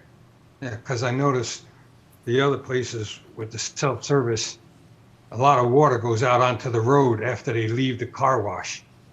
You know, and I didn't know if that was going to be a problem on Route 9 in inclement weather. Yeah, so it shouldn't be, because we have that the dry and shine machine that I showed you. So that takes a lot of the water off the car. And we keep, where I showed, we pull that building back away from Route 9. So we have a good distance between the building and the road, which will eliminate any water getting out to Route 9. Okay. That's it. I guess Todd's dog was anxious to start using the dog wash. Yeah, Hinch wants to apologize to everyone for that little outburst. He's excited to get washed down there, for sure. Perfect. I guess Hey, Jay, I was wondering what is the distance from where you exit that one car wash bay to Route 9? If you were leaving right from the bay? So from the soft cloth tunnel, what we have is it's 158 feet from the exit to Route 9 to where the traditional car wash would end. So that would be the car wash tunnel and the air dryer. So that's what we were looking at, trying to meet the 150-foot requirement in the zoning code for the separation from the bay to the road. Now, we added that extra component, which is the dry and shine, which takes off more water from the car. So that really helps to eliminate any additional water getting to the road. And we also incorporated some speed bumps that'll knock off any water that may be under the car. It'll help to get water off the car before it gets out to the road. Okay, thanks. And I was also just wondering if you could just touch on any improvements or anything coming out of the discussion about that driveway area, if there's anything of note we should know about at this point, or the board should know about as they continue to review the project, and also the sidewalk proposed, or any improvements being made. As far as the entrances and the DOT? Yes. Ken, is that something that you can touch on? You might be better suited to answer that. Yeah, if possible, could you go back to the site plan, Jay, real quick? If you could share that, just make it easier. And Ken, I'd like to, see if you're considering a sidewalk connection to the Route 9 sidewalk. If somebody's walking their dog there, they want to come into the dog wash at at your north entrance there. We did not, and we can talk on this a little bit more.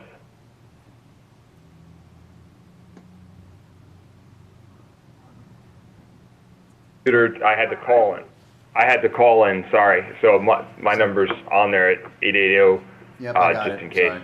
That's me. Go ahead.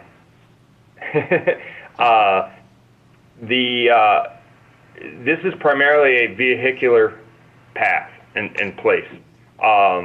We do not get very many, if any, pedestrian traffic here. Most of the people that are coming here are driving with their dog or vehicle. So we didn't really focus on bringing the people from the street into the site because it is heavily based on the vehicular traffic, not pedestrian. Specifically to the south parcel, we didn't, adjust down to that parcel, South Road Commons, for the same reason.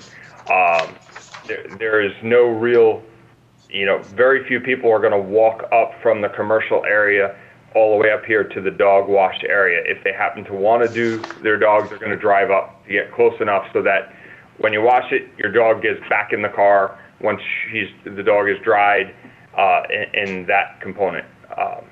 Out front, we didn't connect to Route 9 for a couple of reasons. One of them, the biggest reasons, is safety. There's a concern that, when you're there, you're in and out. These spots along front are really vacuum spots. They're short-term. They're not a long-term parking area. And if someone pulls into them and they open the door and there happens to be a pet there and you're there with your child or kid and they see a walkway, now they're walking out towards the street. And in an area where there really isn't a focus on pedestrian walkway traffic in, we thought it was more appropriate to not have one in that connection location. If I could just chime in for a second. I live right around the corner from here. And I can tell you there is so much pedestrian traffic that I think we really should look at this and put a sidewalk here. There's a lot of people that walk up and down Route 9, all the way from the train station to the gallery. There's so much foot traffic. It's unbelievable. So I think this is really something we need to look at. Thanks, Nicole. Yeah, I mean, if So everybody's just out to walking. clarify, around we there- do have a sidewalk. There will be a sidewalk along Route 9, but we can take a look at an interconnecting sidewalk from our facility to the Route 9 sidewalk, and we can study that and get back to you with our next submission. But there is a sidewalk that will be along Route 9 itself. Right, the existing one is there. I'm just saying to tie in to be a short piece of sidewalk and Yeah. a crosswalk marking on the pavement. So, There's also the new hotel that will be going in next door. It's conceivable that someone might be there with their dogs and want to go to the dog wash. Or they may be interested in walking up, north to the Locust Grove. Locust Grove, Locust thank you. Grove, yeah. Yes. Yep, understood. We will look at that and address that in our next submission. Thanks. all right, my additional comments. quick- Oh, Go ahead, who was it? Who was about to speak? Carl, I was just here. going to suggest that their exit driveway is moving closer to the property line to the south, and they should check with their traffic consultant and the DOT on the separation distance for any proposed ingress driveway for to the south. That became an issue for another development where there was a driveway close to the property line. They do well to, look ahead and anticipate if that will be an issue with DOT. Yeah, they've got to talk. And then the other thought that I had was two questions. One is, do you anticipate any EV charging stations at the site? And secondly, is there going to be a convenience store component to the project? No, Eric, the answer to the second question is there's no convenience store component to the project. And we hadn't talked about the EV charging, so I'll talk about that with the Bay Rights, and we'll see what we want to do there and let you know on that one. I also just want to let the board know and everyone know that Mazer Consulting is involved in this project, and they were also the design team on the project with me on the south for South Road Commons. So we have looked at those connection points together, and they've worked with what they did with the DOT in the past. So they're very familiar with this corridor and the traffic impact, as they've been working with the DOT on the other project as well. All right, thanks, Ken.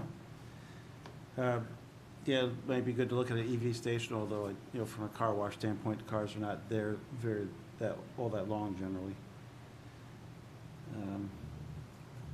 All right. Other questions I had was, make sure your lighting plan, we're trying to keep the lighting temps below to 3,000 below, so it's not overly lit. We talked about the water usage. You're gonna have to go through the ZBA as well, but you do have a lot of signage, as the county points out, so that may be something to look at. Let's see, what else did I had a question on? Talked about the connection. I did want to ask if you had, you may consider talking to fire, maybe police, to see if they want to practice anything with that building before they demolish it. Yes, we could talk to them and discuss that. They did that with the building next door, so that was very beneficial to them to use some real buildings. The other thing I asked the board if anyone has any architectural comments at this time to prepare the look ahead. I know we want to make sure we hide the HVAC units if there's any on the roof there, et cetera. Does anyone else on the board have any comments on the existing, what they showed Carl, today? this is Rocco. I do have one other question for Jay Dyson here. If you can put up that chart again with the diagram that you've been using. What is the rate that the cars can go through on the touchless component? I'll ask Todd to chime in on that one. He probably has that number ingrained in his head. Hi, everyone. It's about one car for every 4 minutes. Okay, so how does that compare with the one with the brushes and stuff? Because I'm kind of curious. Will two cars end up at the same point at the same time, and then are you going to have a possible traffic jam?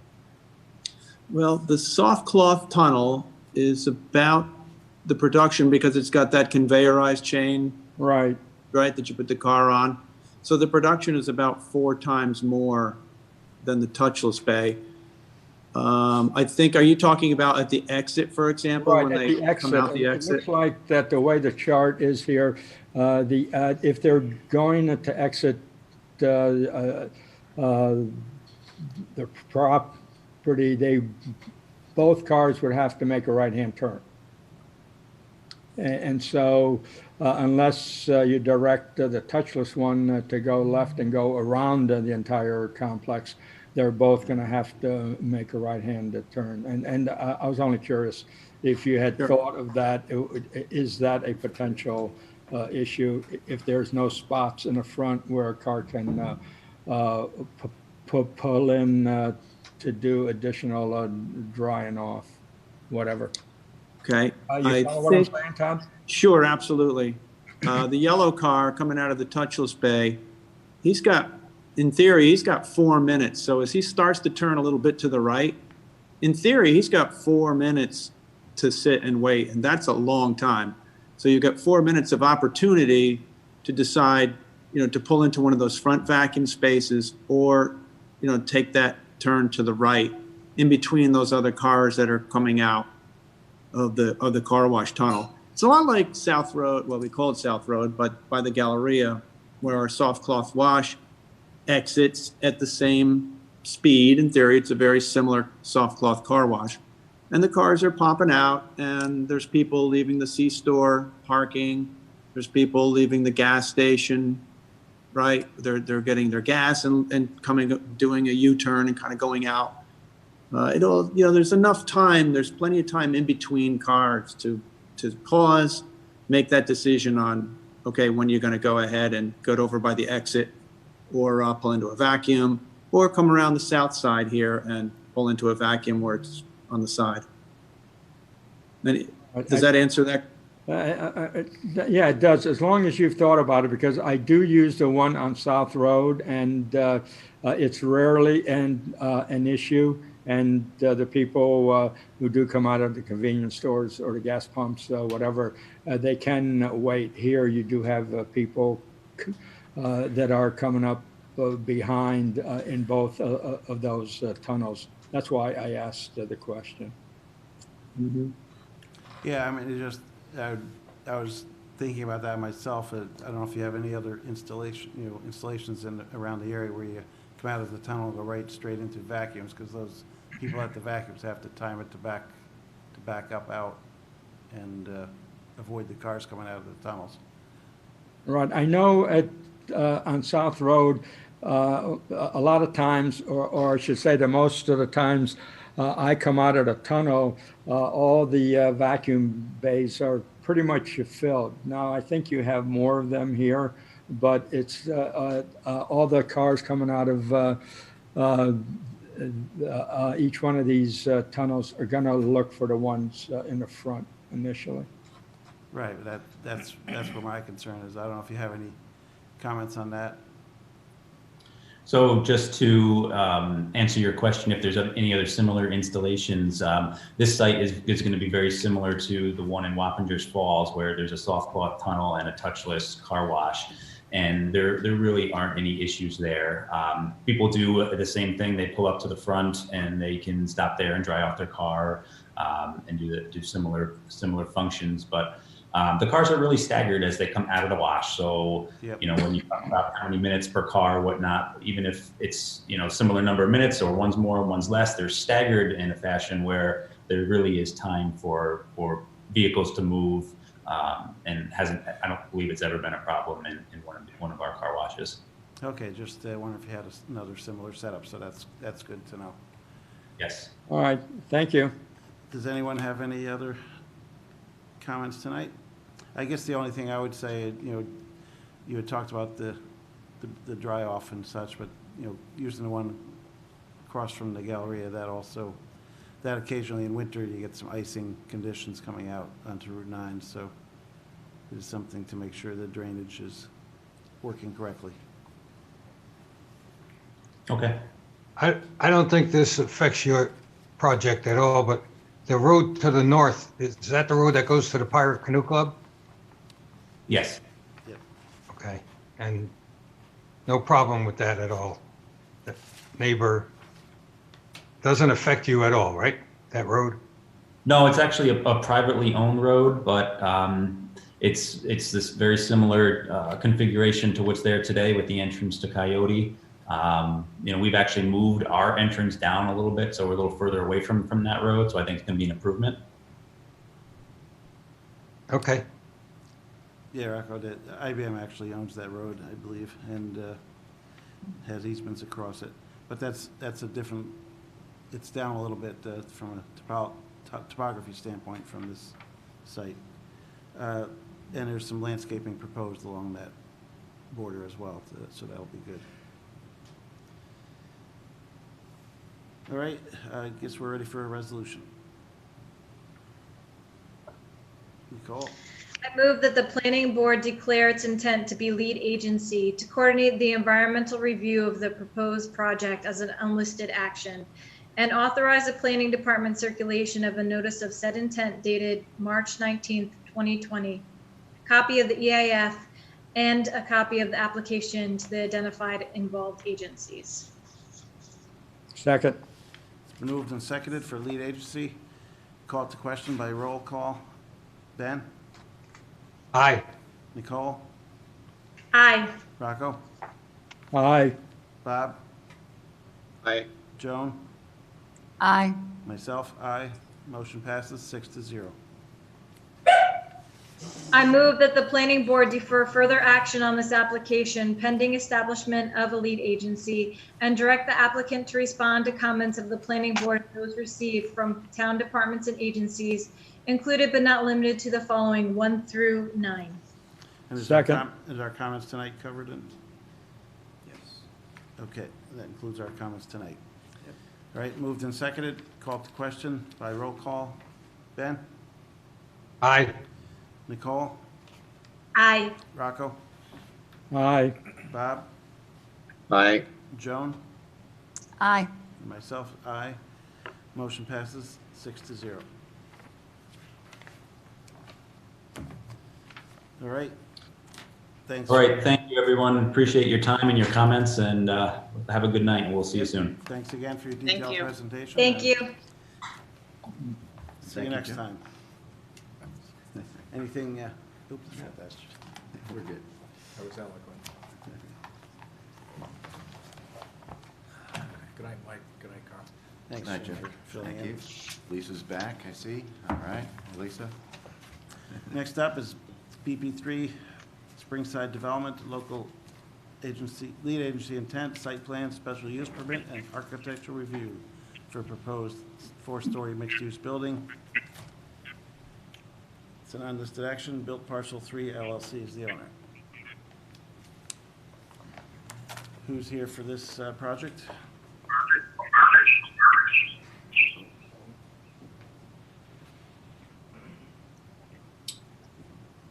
Good evening.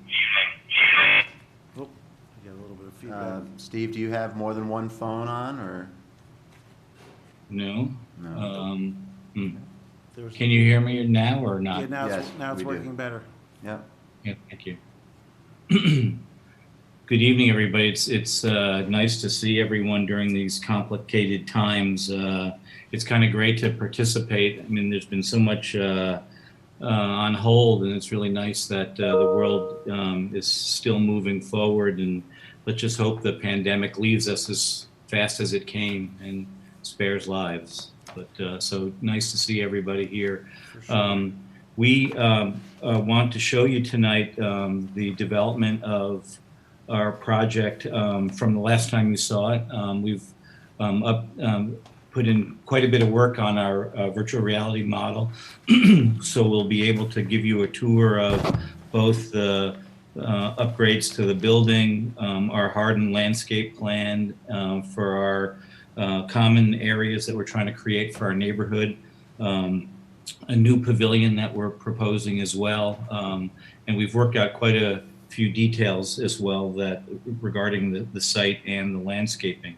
You know, with me on the call tonight is the team, Chris Mansfield, who's the project architect, Ken Casamento, who you've seen quite a bit tonight from LRC, is our civil engineer, Michael Boyce from the Michael Boyce Collaborative, who's our landscape architect.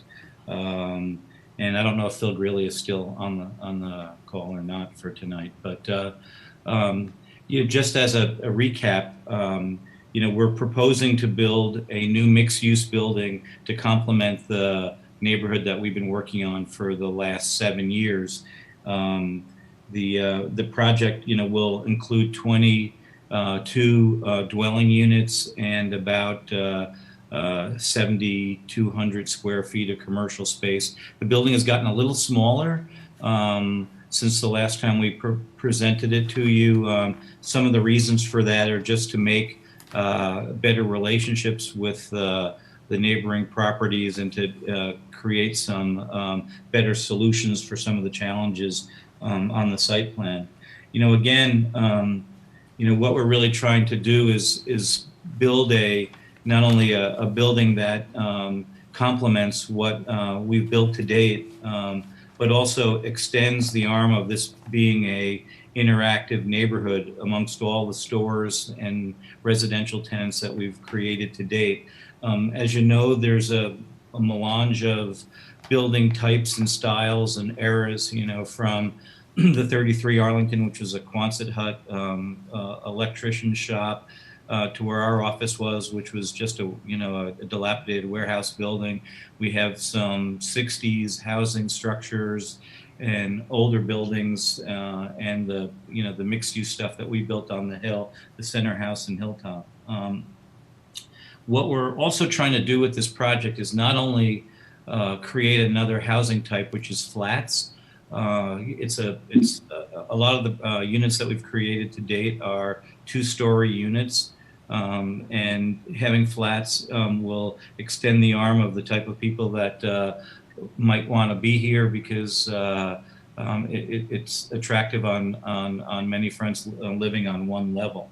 So this elevated service building has units on the second, third, and fourth floors, as previously mentioned, in commercial space. On the first floor, our first tenant also that we talked about was the British Swim School, and unfortunately they're closed as the rest of the world is shut down. But we're hoping to get them up and running next year. The other part of the project is public space, and the opportunity here, given the interesting shape of the parcel itself, gives us the ability to have an area where we can create both active and passive programming that serves not only the new tenants in this building, but the tenants in Van Wagner Place and the neighbors. So it's trying to create a center of sorts. Chris, do we have the site plan up? Yep, I'm gonna bring it up now. Let me see, I can screen here.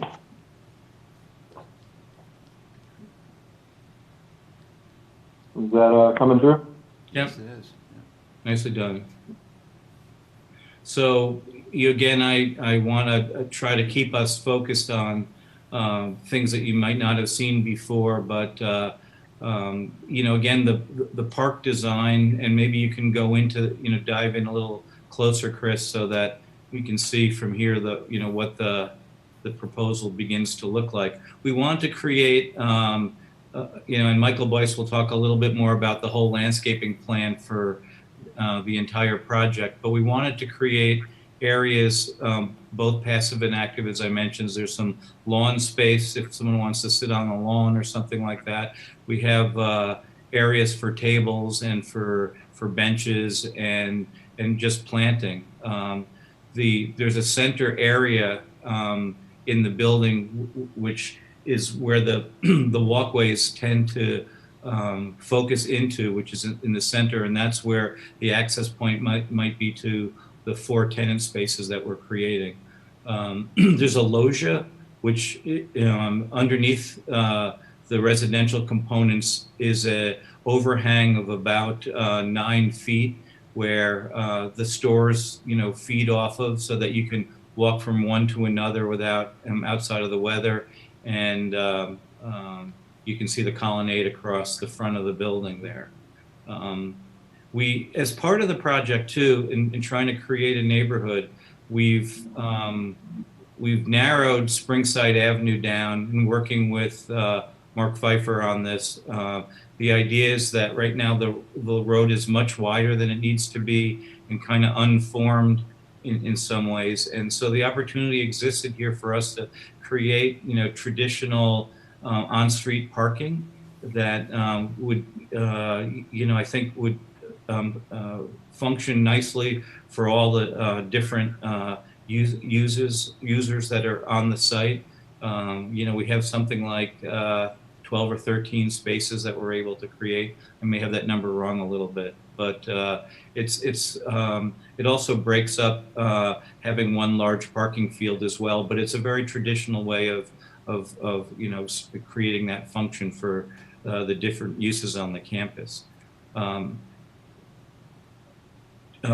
Also that I mentioned is in our hardscape area, we're showing a pavilion, and the pavilion, which is still undergoing some additional thought, which we may come back to you with a couple of other ideas for it, but it's to create kind of a band shell or a gazebo or something of that nature that you could sit there and enjoy the shade of it. We could have some programs that originate from the structure, as well. And so it's trying to just create a community area that, can be enjoyed by all.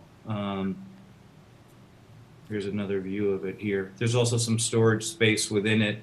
But we have some ideas that we're also making another submission to you for the May meeting, and you'll see more details, of this use. But we think that it's also a nice way to, create a real varied sense of things that we can do, on this site. The entrance again to the apartments is around the other side of the building facing west.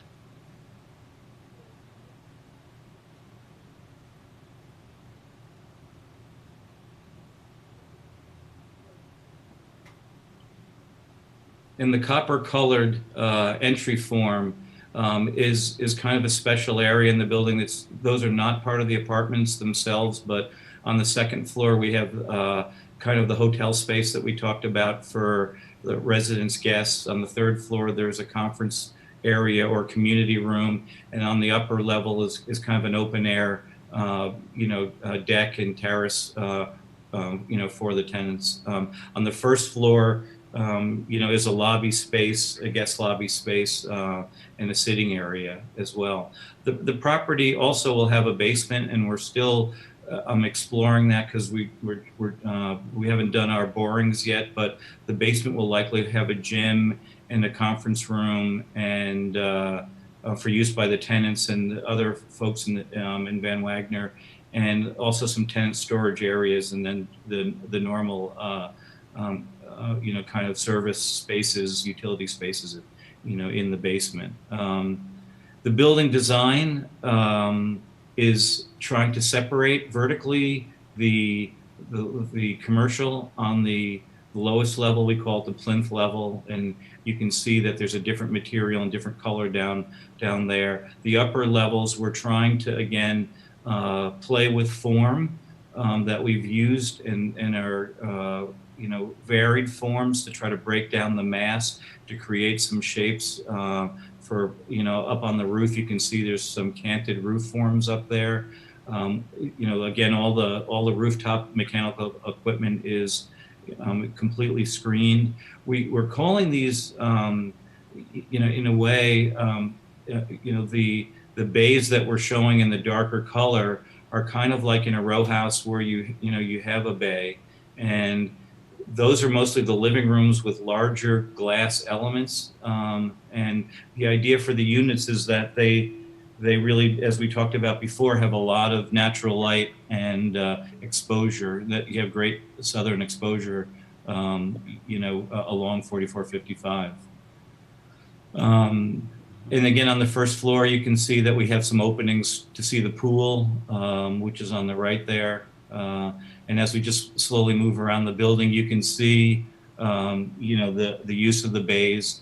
Again, they're expressive of the living rooms and such. And again, tall floor to ceiling glass exposure is the current plan. One thing we'd like to, and again, the units themselves, there are 7 on a floor. They're all different layouts. We're kind of maybe behind the curve, but we're thinking about units that, if you look at the floor plans, they're set up so that they can have home offices, so that if people are working at home more now, which may be the new norm, these units can accommodate that as well. The units also have great views, as we talked about, over the Vassar campus, and the upper 2 floors will really have a nice view of actually Mount Beacon. The materials used, the predominant is a hardy material, both planking and panel systems.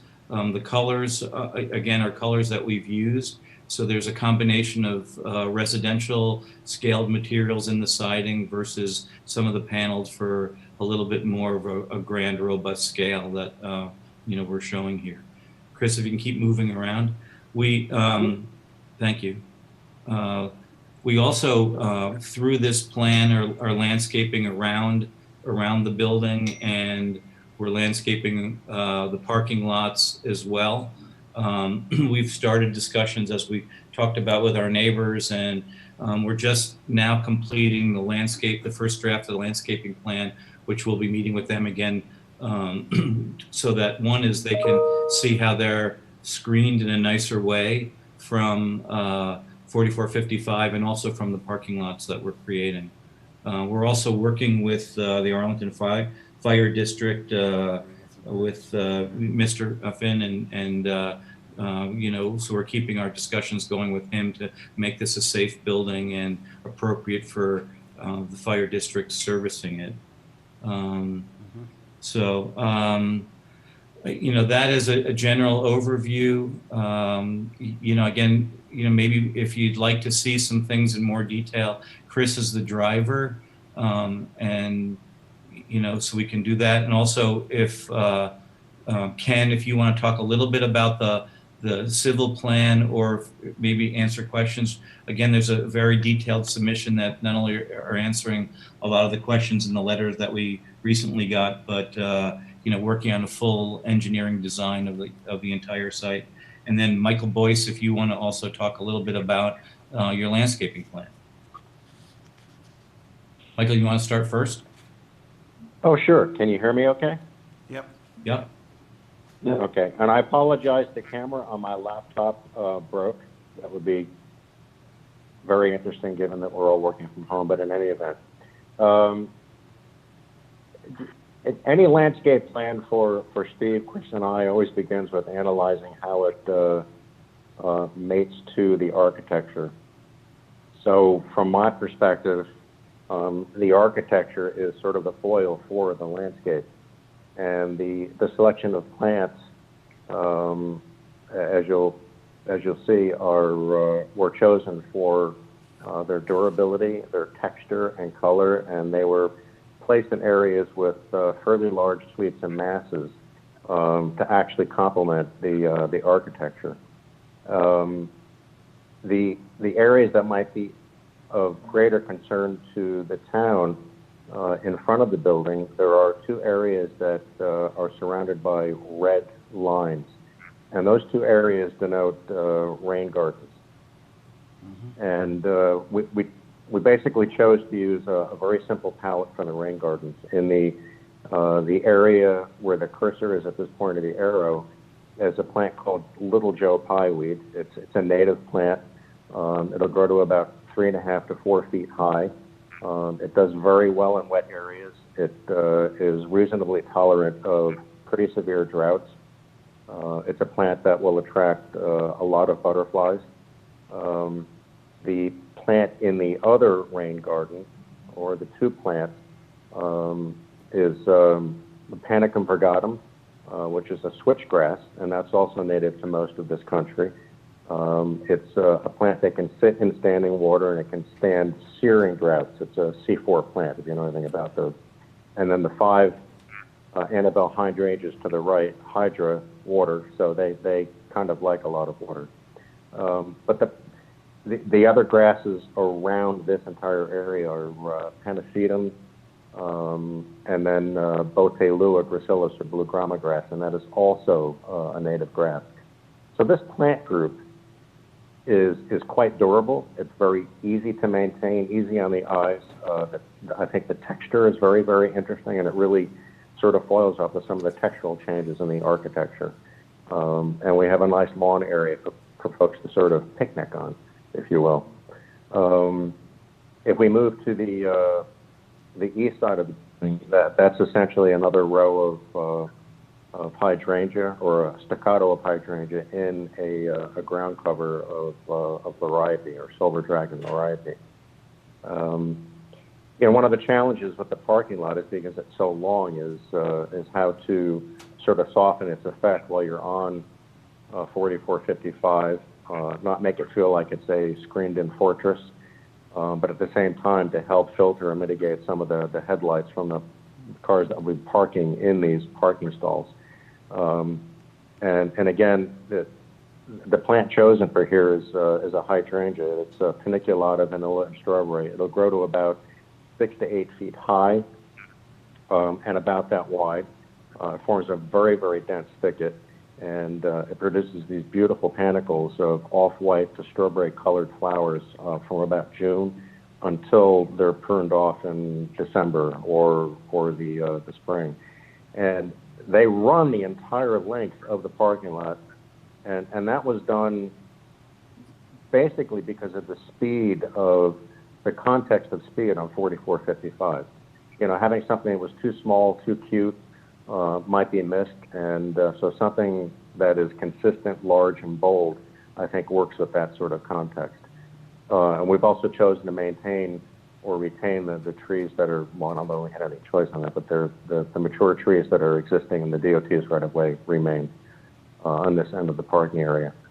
As we round up the east side to where the waste bins are, there's a large mass of dwarf fountain grass again. This one in particular is red-headed dwarf fountain grass, beautiful red sort of seed pods, midsummer through late fall into winter. The bins themselves are surrounded by art bow arborvitae, and those are all green. And that is repeated again at the head of the north parking areas. And so those are deliberate screens put in place to create both a filtering mechanism and some sort of separation from the folks from the other side of the road, from the neighborhood into the parking area. And then there's also, a series of trees that are sort of marching in a sort of organic manner along the sidewalk, along with more of the same sort of strawberry and vanilla hydrangea. And these are to give some sort of element, a vertical element to the spaces, and when they fill out, visual filtering and sound attenuation. That's the same thing will happen with the arborvitae too, so there's a little bit of sound attenuation that happens with those. But I think for the most part, and if we go to the far east, right? Right, okay. There's another group of, pardon me? I had a quick There's question another with group the green of areas. ginkgos that sort of create a little separation between the existing parking and this new space. Thank you, And Michael. that's it. For the green areas there, that are those grow high enough to shield headlights? And I'm sorry? do those green areas on the north side of the parking, they grow high enough to shield headlights facing those Yes, residential? so that particular arborvitae will grow at maturity to about 10 to 12 feet tall. So it's not a giant arborvitae, Okay.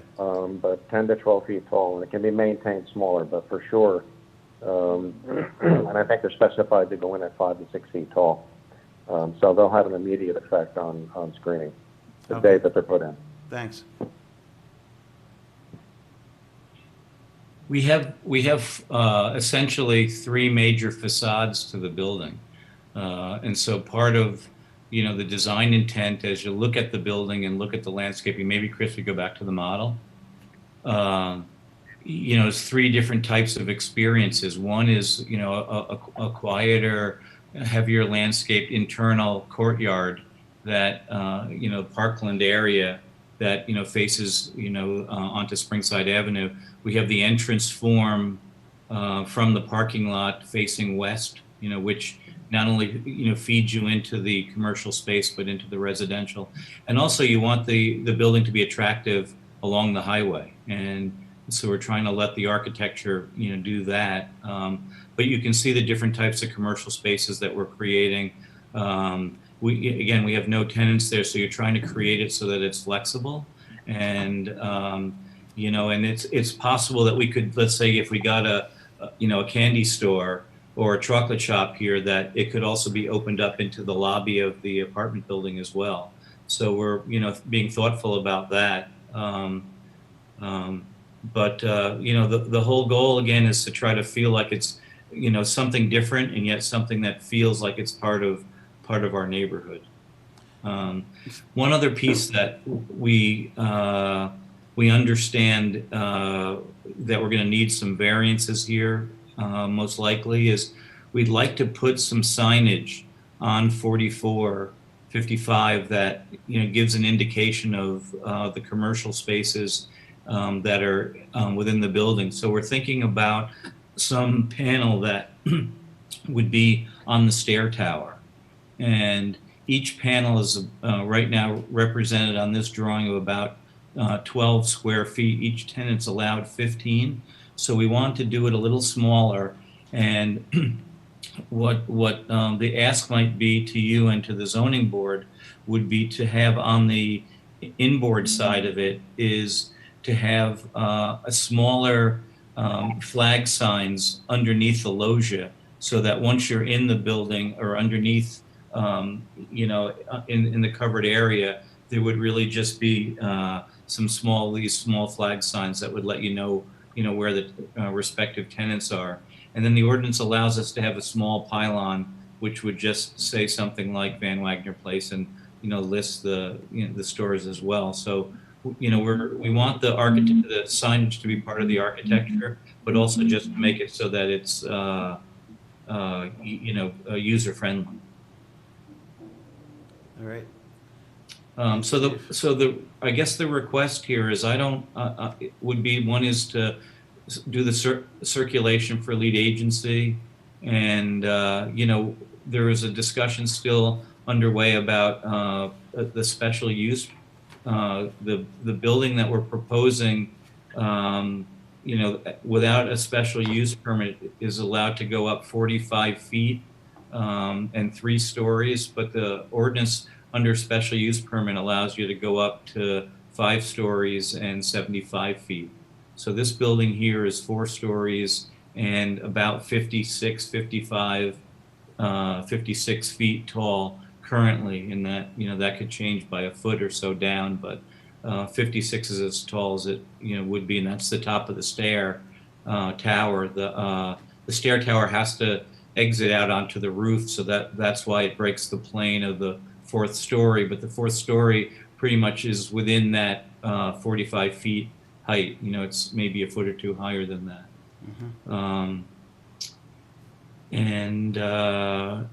Again, open for questions, but partly we're beginning to feel the materials here, and the floor plans are wonderful. These are going to be great apartments, and again, different from what we've done in the past. All right, thanks for your description, Steve. Let's move along to have Eric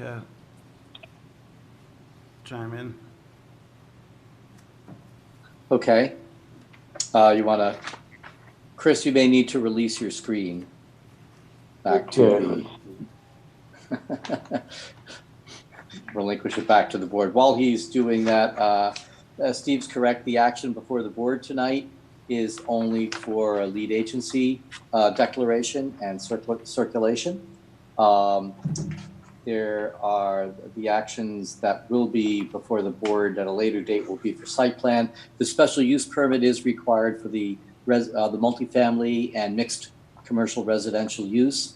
According to the Arlington Town Center District Standards, Steve is correct. There's a question about the height, whether that will be the planning board or the zoning board. That is yet to be determined. For the board moving forward, I guess they may want to discuss the layout. If there's any seeker issues, the applicant has begun to update the seeker that was conducted back in 2013 for a much larger development of about 5 or 6 acres, including several buildings and uses that are now up. That seeker review did not considered a slightly larger and different layout and building at this location. So they've provided some information to update that seeker review, and there are comments about that going forwards. And I guess the board can discuss it and then move forward. I'll also suggest that the applicant might want to consider, I know you're anxious with the timing of everything.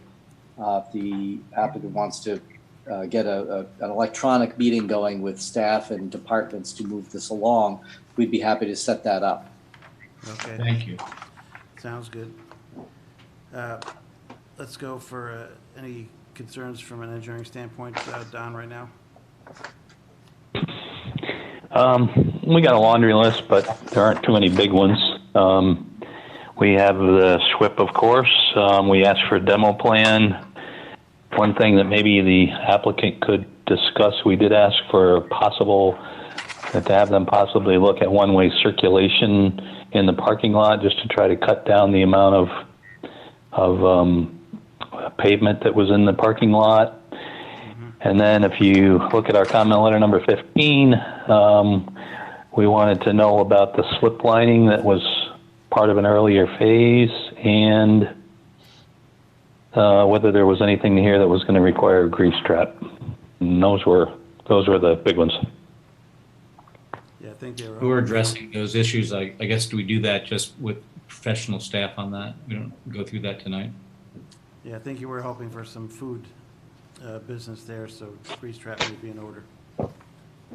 Yeah, we're just a quick comment on that is what we did across the street was worked out with, the town engineer to locate where the grease trap or traps might be, which we'll do here as well. And we actually pipe them to the street and to the building, in the previous building. And we'll do the same thing here so that we're only digging up the street at one point in time, but we'll actually hold off on sizing or putting the actual grease trap until we know if we're lucky enough to get the food tenant that we want.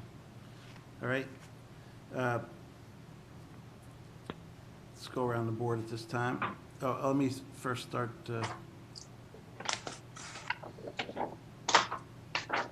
Is Mark still on for? Hello. these Hi. traffic issues I with did this yet? provide a comment letter on this. There were some minor comments that we were looking for some revisions or provided materials, one of them being a trip generation comparison of what was previously proposed to what is currently being proposed here at this location, as well as some site plan related comments that we had. There was, we're looking to have the sight lines shown on the plan at the site driveways. And then also, we were looking for the applicant to propose a curb on the western frontage there to join those two curves that are proposed with a tangent section of the curb, just to complete that curbing along there. Okay. Thanks, Mark. Thank you for those comments. We, Phil Greeley, who's representing us on this, is responding to your comments and part of our next submission. So thanks for that. All right, good. Okay, look forward to that.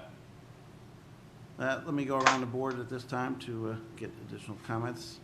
Let's start with Ben. No, not at this time. Nicole? Yeah, so I had a couple here. Ultimately, lighting shouldn't exceed the 0.1 foot candle beyond your property. I know the fire department had a question on whether or not a fire hydrant could be put at the west side of your building. I don't know if you've spoken to the fire department at all. Yes, we have, and we're going to be adding that fire hydrant to that, but we're still having additional conversations to make sure that the building is, proper and how it can be served and all that good stuff. So, Okay. the answer is yes on the fire hydrant. And then also, where was your refuse enclosure going to be located? It's on the far end of the parking lot, which is on the west side. And one of the things that we did with it, which I think Michael did a really great job, is that it's heavily landscaped around it. So as you may come off 4455 and enter Van Wagner Place on that west side, you really won't see it because of the density of the planting there. So it's the negative to it is it's a longer walk for the tenants, but we felt of all the things that maybe it's good exercise, but it's a little bit more discreet there, and we want to use the middle part of the site for electric car charging stations and things like that. So it was a choice. And I see you have the interspersed light poles. Yeah, I mean, we don't want too much lighting, but you also have to make sure you have enough lighting for the tenants walking out to the trash there. So there's somebody bringing it out. Didn't hear that. I'm sorry. Make sure there's enough lighting for somebody bringing trash out at night or parking Yes. and coming in, but not over. That landscape, the lighting plan will be part of the new submission. So, it'll meet the requirements that you've talked about tonight on a couple of different projects. Anything else, Nicole? That's it. Rocco? Did you call Rocco, Carl? Yes. Okay. First of all, Steve, thanks for the virtual tour, or Chris, whoever did that. That was very informative, and they gave me a very good perspective of what's going on. But until we get further along, I don't have any real comments at this time. All right, thanks. Bob? On the, I take it from the tour you gave us, it's all outdoor parking, right? There's no garage area. So what is this snow removal plan? How do you plow around the cars that are going to be parked all around the parking? We have indicated on the site plan, I think there are 3 snow storage areas that, that we set aside for the quantity of snow that we would have there. We also have a few more parking spaces than are required. And as Kelly Leibold said before, parking is really one of those really interesting things. We haven't seen snow in the last couple of years. I mean, there was only 2 small events this year, and you just don't know. Next year we could, So we've used our best judgment from the other sites that we've designed and built, and we think we have adequate area for that, right on site. Okay, thanks. There was also, I think, one of the documents maybe about eventually having a pedestrian path to the rail trail that runs alongside there. Is that still part of the plan? Can you explain that again? You mean the connection to the sidewalk on 4455 or something else? Maybe I have misunderstood, but there's a part of a rail trail that looks like it runs along the, the edge of the complex. And I read in one of the documents about having a pedestrian path.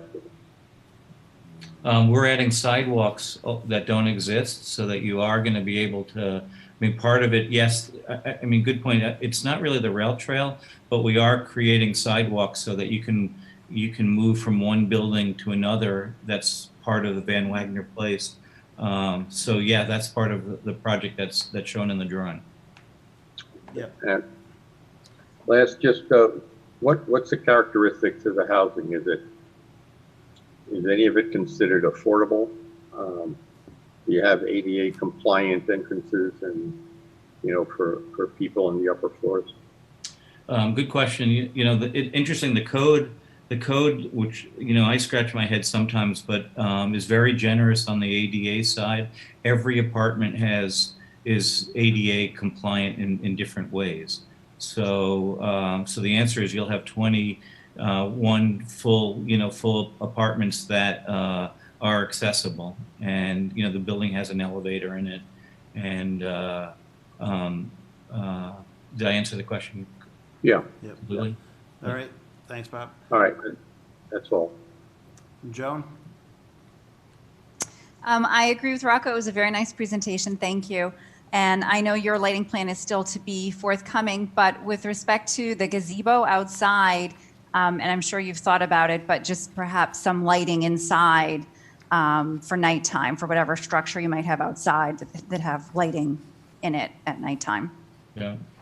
If I could kind of blow open the conversation again, and I think I do this every time, but we're still thinking about that gazebo, and so I don't really want to, bait and switch or whatever the term is. But we're thinking about, partly we're trying to invigorate a neighborhood, right? And one of the scary things about this whole pandemic is its threat to small local businesses, right? And those are the ones that are really, from what we see, are the ones that are going to, have the toughest time. The smaller restaurants, or we have it at Van Wagner Place in 33 Arlington, the Wheelhouse, which has to be closed, and the haircutters are closed and such, so, part of this is we're hoping that, as good landlords, we're really trying to work with everybody and make sure that they can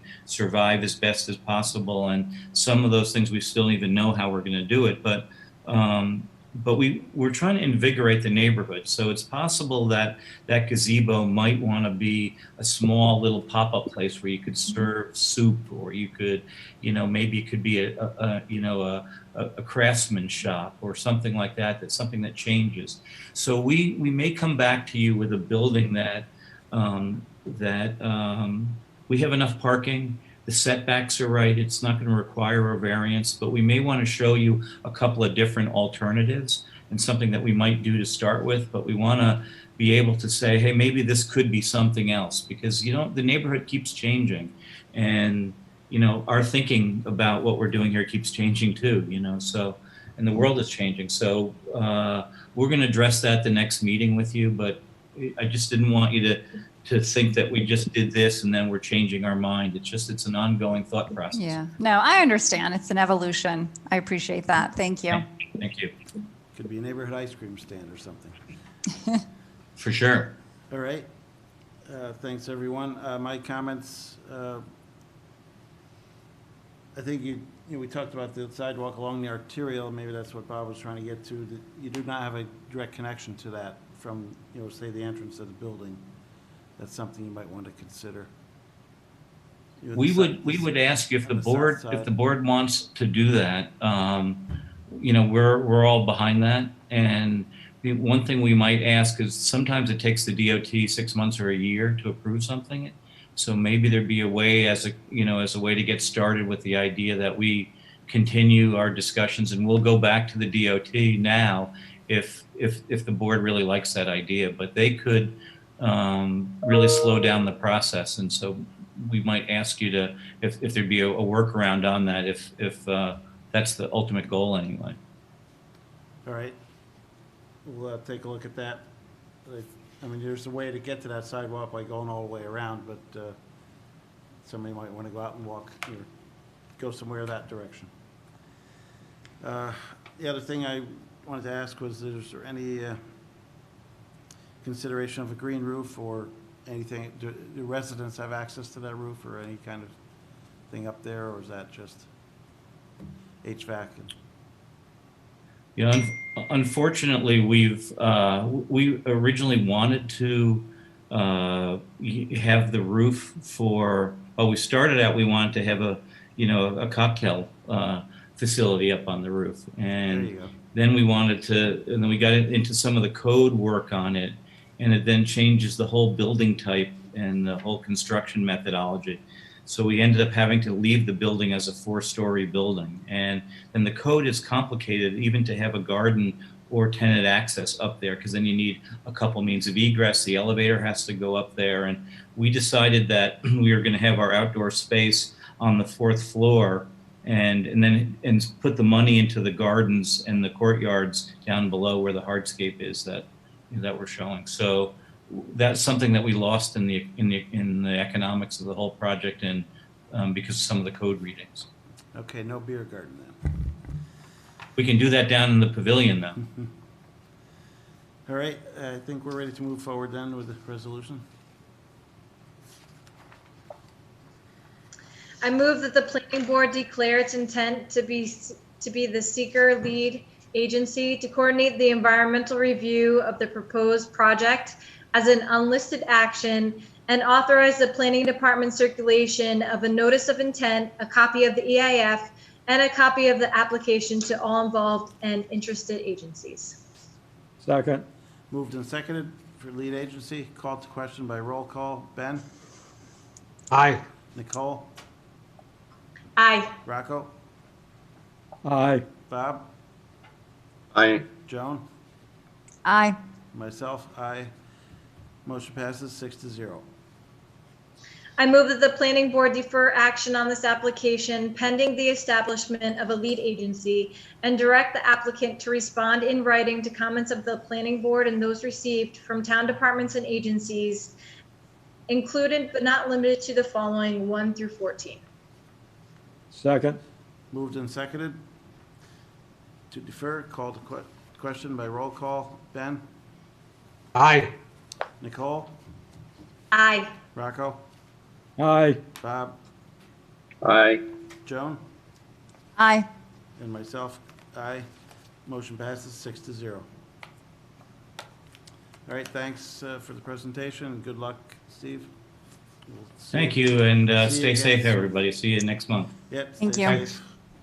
Thank you. Thank you. Next up on the agenda is Eastdale Village, also known as McDonald Heights Town Center. Architectural review for the community center building. Still hanging in there, Jeff?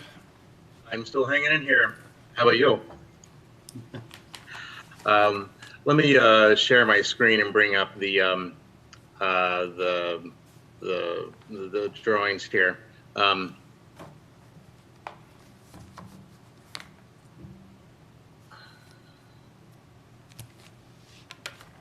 Sorry. Okay, so here's the clubhouse drawings proposed for Eastdale Village, and I want to remark that we had initially submitted some clubhouse drawings to you for architectural review a while ago, but we weren't really happy with them, so we changed them a little bit. So what we've done here in the revised drawings is the front and back gable at one point came up equally high as the sides, and so we really cut that back and made it a much smaller feature. So the roof area lost a lot of volume, and we think it made for a much more attractive building here. So you can see this is the front door, which really faces north, Concord Village Drive side of the project. And then you get two sides, and then this is again the rear section, which faces the pool side and the green. So we've really kind of shrunk down the volume and the look of the building. This building is like the other buildings on the site, has the black shingled roof, the Arctic white hardy trim.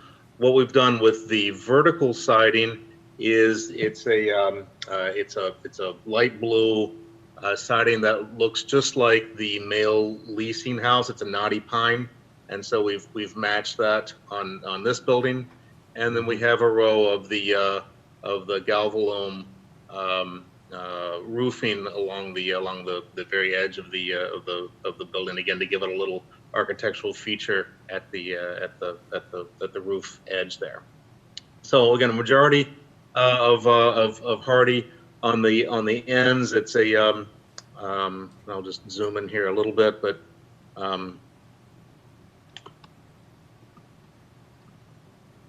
on the ends, the board and batten, again, it's the hardy siding and trim and the white. So it'll match, again, the blue and the white will match the other buildings, and the materials match the other buildings on the site. Again, trying to create that unified look. All right, it's up for, thanks, Jeff. So, anyone have any comments on architecture tonight? Chime in.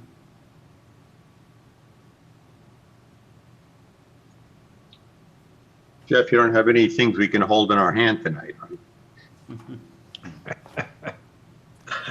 Check the front door. Maybe there's something there. Check your Yeah, he door. wasn't raiding the closet across from my office. Right. What we'll do is actually you'll print a copy of this and have it delivered to the town hall, so you'll have a permanent copy. Is that? Yeah, I think that would be fine. Yeah, thanks, Jeff. Sure. So you didn't have a dozen sample boards delivered to our houses, huh? Let's see.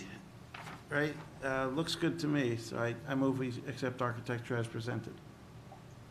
Second. Any further comments? No, I think it looks good. Right, motion's been moved and seconded. Call to question, all those in favor by roll call. Ben? Aye. Nicole? Aye. Rocco? Aye. Bob? Aye. Joan? Aye. Myself, aye. Motion passes 6-0. Good luck with that, Jeff. Thank you all very much. Thank you. Next up, Spectacle Plaza, Nothing Bundt Cakes. An architectural review for alteration to a storefront at 2519 South Road. It's on Business Highway. It's a type 2 action. Who's on for this project? Hi, that would be me. My name is Mohammed. I work for Jamal and Associates, the architects that are on this project. And the client for Nothing Bundt Cake can't be with us, so I'll be representing us as well. Okay. Oh, let me just get this on screen first so we can just look at it together.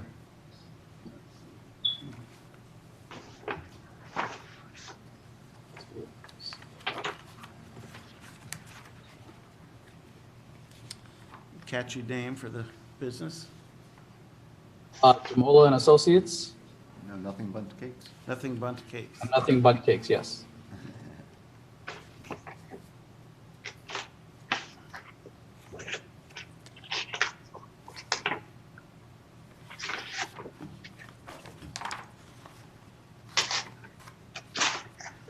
So initially, we have a space that's around 7,000 square feet in total.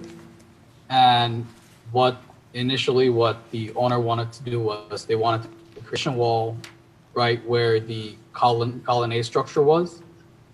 We're seeing your Google screen, or at least I am, and not the elevation. What was that? Right, so am I. The meeting room has got a Google screen on it. Oh, really? Yeah, we're I'm not sorry.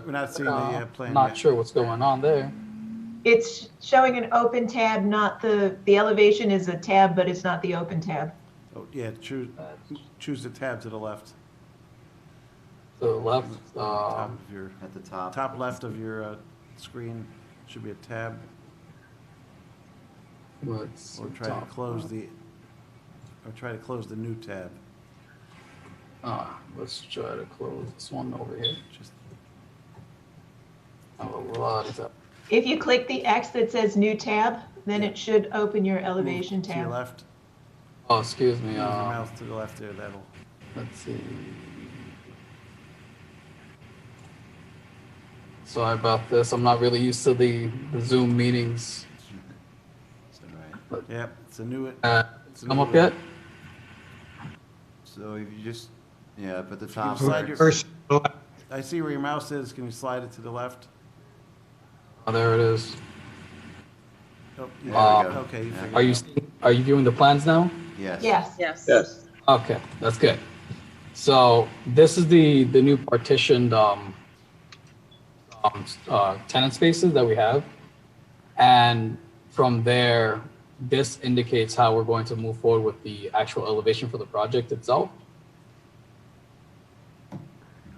So right now, we're just going to look at the 2D black and white versions right now. And just zoom in. So on the bottom, the existing elevation is what we currently have. It's just a single double door storefront with It disappeared glazing. again. But on There you go. the proposed, what we're trying to do is we're trying to make two various entries and minimize the glazing, but make sure that it still works out with the look of what the actual building has. So on both the right and the left side of the building, we have archways. So from that, we would like to imitate the archways and then put that as a central view as well for the two new tenant spaces in the middle of the building as well. And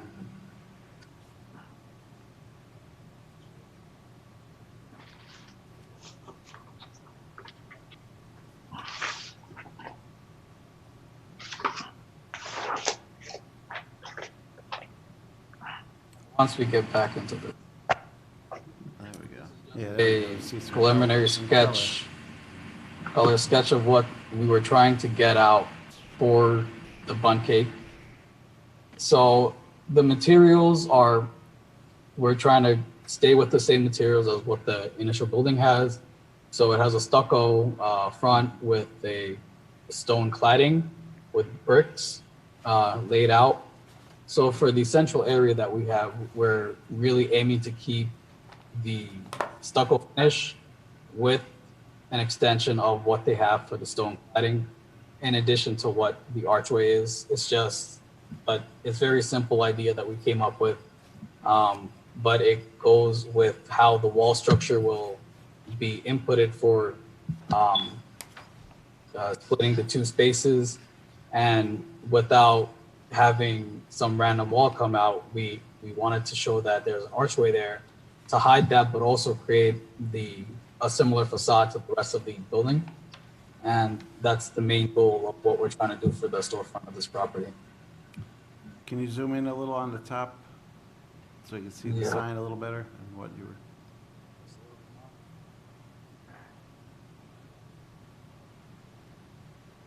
Okay.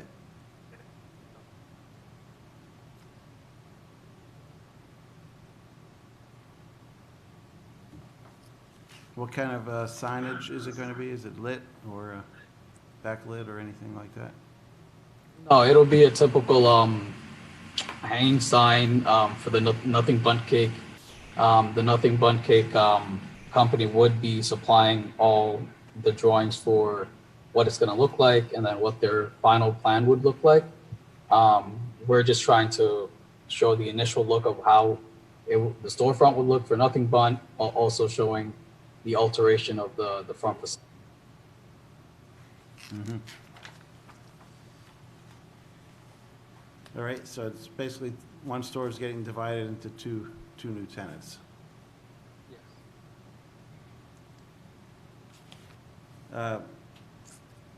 Let's go around the board for any architectural comments. Ben? No, I don't have anything. Nicole?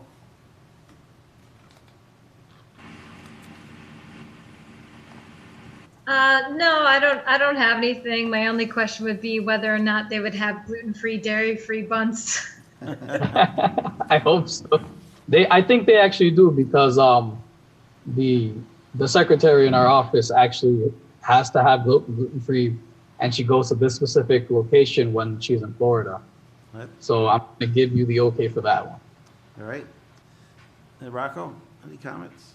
Yeah, one question only. I'm looking at the dimensions of the sign. In Yes. length, does that say 27? Oh, excuse me. Or is it says 7? 22, Oh, 22. 22 and 11 and a half. So essentially it's 23. Wow, that's a big sign. Okay. Yeah, essentially what it was supposed to be was that the initial sign was centered to what they show over here. And what's the size of that sign? Because now you're going to have, in a spot of one sign, you're going to have two signs. Yeah, so we split it in essentially half, and then we extended the sign all the way. This was in request from the client that they wanted to show more of the sign for their property, since splitting the two stores meant they have to share that one centered allocation for the sign. So what we're trying to do is we're trying to extend it from at least the half point to the end, to the edge of where that false column is. But as you can, well, you wouldn't be able to see it here, but when you're on site, that area over here to the right, where the edge of the sign is, it actually extrudes out more than what the area of the signage would be over here. So it would come out flush. Is there any zoning issue with that? Or any type of issue with that, Kristen, or somebody? Yeah, Rocco, when it comes time to actually, once they get the architectural of the building and the entryways and everything set, I know that they're continuing to shape their actual sign. They're going to have to submit a sign permit application to the zoning department, and Lisette has already taken a look at the preliminary plans and has just acknowledged, had the applicant acknowledge basically that they're going to have to conform to whatever the requirements are for that district. And if they do not, they may need to appear before the ZBA for a variance. So it would be in their best interest to conform to those regs. Right, but if they do have to go for a variance, will they have to come back for another architectural review? Not necessarily. That's definitely up to this board if they want to see what the actual final product is. I mean, the thing that's largely being demonstrated right now is that they're trying to show that the building has one entryway and they're dividing it into two to Right. create I a get space that. for two tenants. So. Right, I get all that. I mean, I was just looking at that and saying that if each one of these tenants puts up huge signs, we're gonna have a whole big sign going across to the top of the building. The other question I had is that usually we do architectural review at the end. There seemed to be a grease trap issue. Is that been resolved?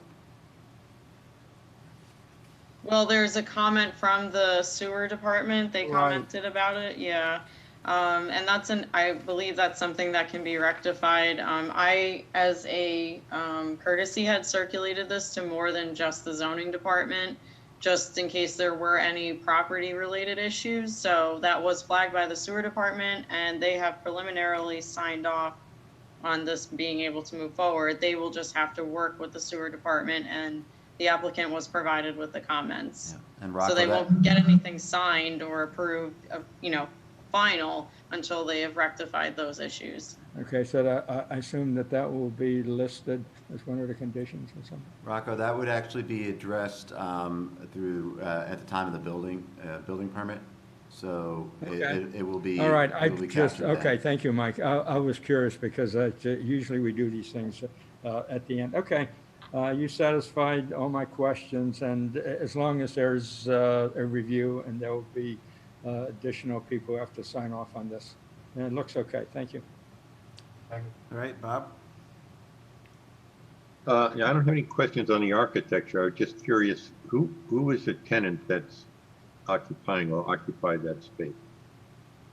The Nothing Bunt Cake is occupying the space to the right where the striped sign is right now. Right. Oh, it's there now. Okay.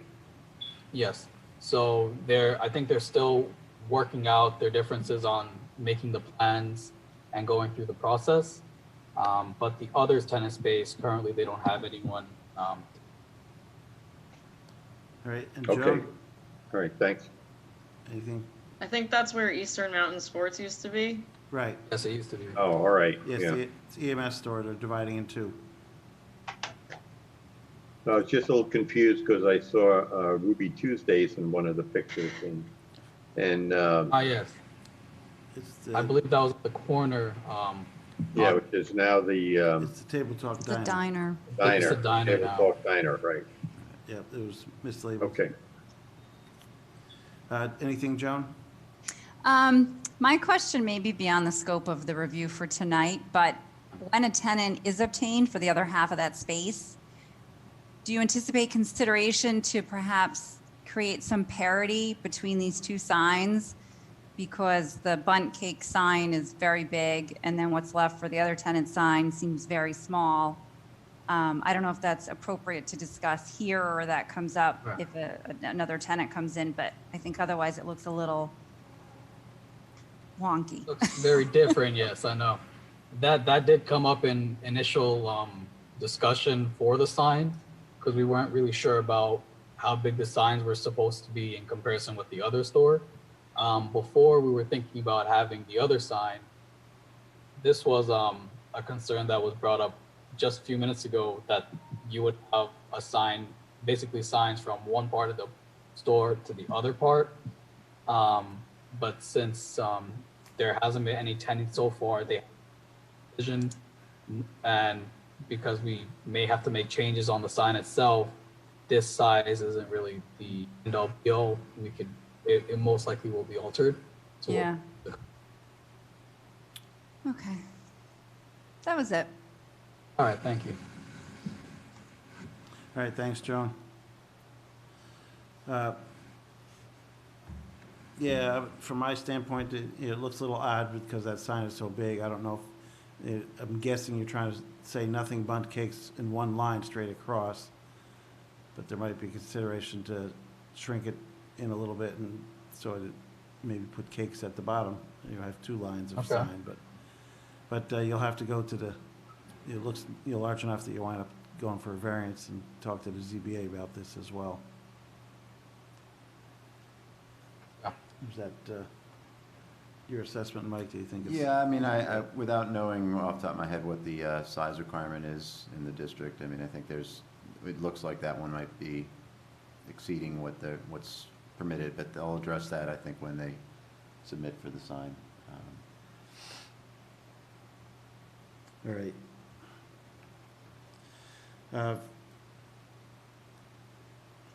Okay, I see what they're trying to do. Mm-hmm, yep. All right, I guess from an architectural standpoint, then you're not really changing much else. No. said the same stucco material as existing. So I move we accept the architecture as presented then. Second.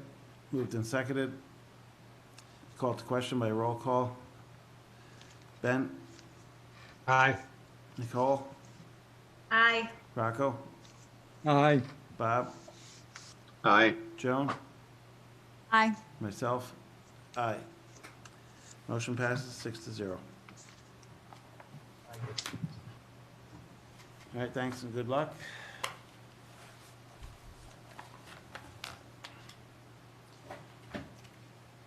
Next up is Eastdale Village again, also known as McDonald Heights Town Center, for a recommendation to the town board for a proposed rezoning.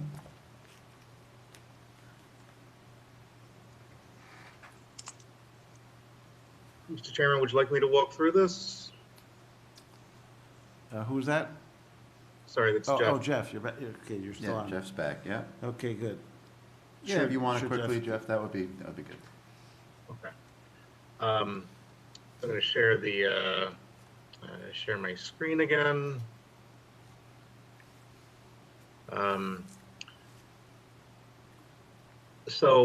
First, I just wanted to kind of give an overview of the zones that are surrounding Eastdale Village and the MHC zone.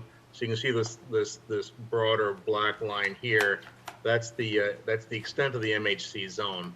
On this side, and 44 of course runs in the middle. On this side, all of that land is the Eastdale Village as you now know it on the west side.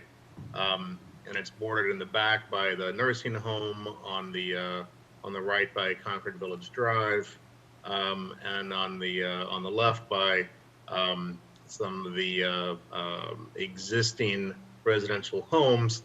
This happens to be the agro parcel, and they continue out to Barnes Drive. The IH zone is immediately on the east side. Again, this is the currently undeveloped portion. Back here is the residential, the recreational land, which was conveyed to the town. And these residential properties are currently in the MHC zone right now. The IH zone is where the Poughkeepsie Business Park is, and that's where the subject of the rezoning is proposed. I'm going to zoom in there on the aerial view. You can see the Poughkeepsie Business Park. This is the L-shaped 4.6 acres, which are the subject of the proposed rezoning. You can see Dutchess Turnpike 44 across the top. So the proposal is to take these 4.6 acres and add them to the adjacent MHC zone. And then one final illustration here. Again, the green is the land currently in the MHC zone. The red is currently in the IH, the heavy industry zone. Kind of surrounds these other the parcels, and we thought it made sense both from a planning perspective and for the project perspective to turn these parcels into more of the MHC zone as a continuity of the project. Brings it all the way out to Victory Lane. No real development proposed on these red parcels. The connector road to Victory Lane will exist here. This piece is really undevelopable because of wetlands and archaeological sensitivity, and it's just really skinny. And this piece is proposed that we considered it for stormwater uses on the site, but no development proposed on that as part of our plans for Eastdale Village. Right, and you have that access road going through there already to get onto Victory Lane. Right. All right, thanks, Jeff.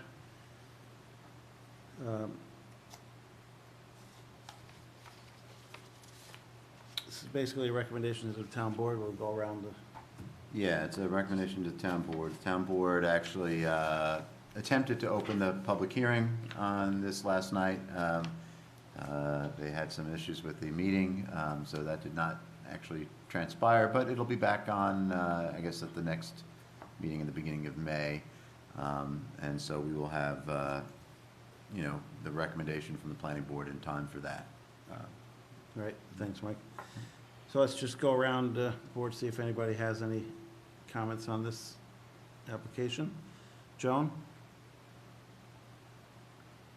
I guess my question is, if the property is truly undevelopable, then why do you want to reclassify it? It really gives us more flexibility in the future in terms of what can happen overall with the project. So it's really about trying to plan for the future and what may and could happen on the site. Okay, so it has development potential then? It doesn't have development potential on that land. I mean, I guess actually it could. We're not proposing any development there. The only thing that it could give the project is that if it's incorporated into the overall project, it adds. At that point, it would add density, zoning density to the project itself. So much as we did with the Ortega house lot, so as that got incorporated into the project, that added a few units of density. So could this in the future, again, subject to further review by your board. Okay, thank you. So right now, it's planned to serve as stormwater for the project, so it becomes part of it as well. Okay, Bob? I have no questions. Rocco? Nothing at this point, thank you. Nicole? No, I don't have anything. And Ben? So you just want to put it in your back pocket, right? Absolutely. Good. Okay. All right, I guess we're ready for the motion then?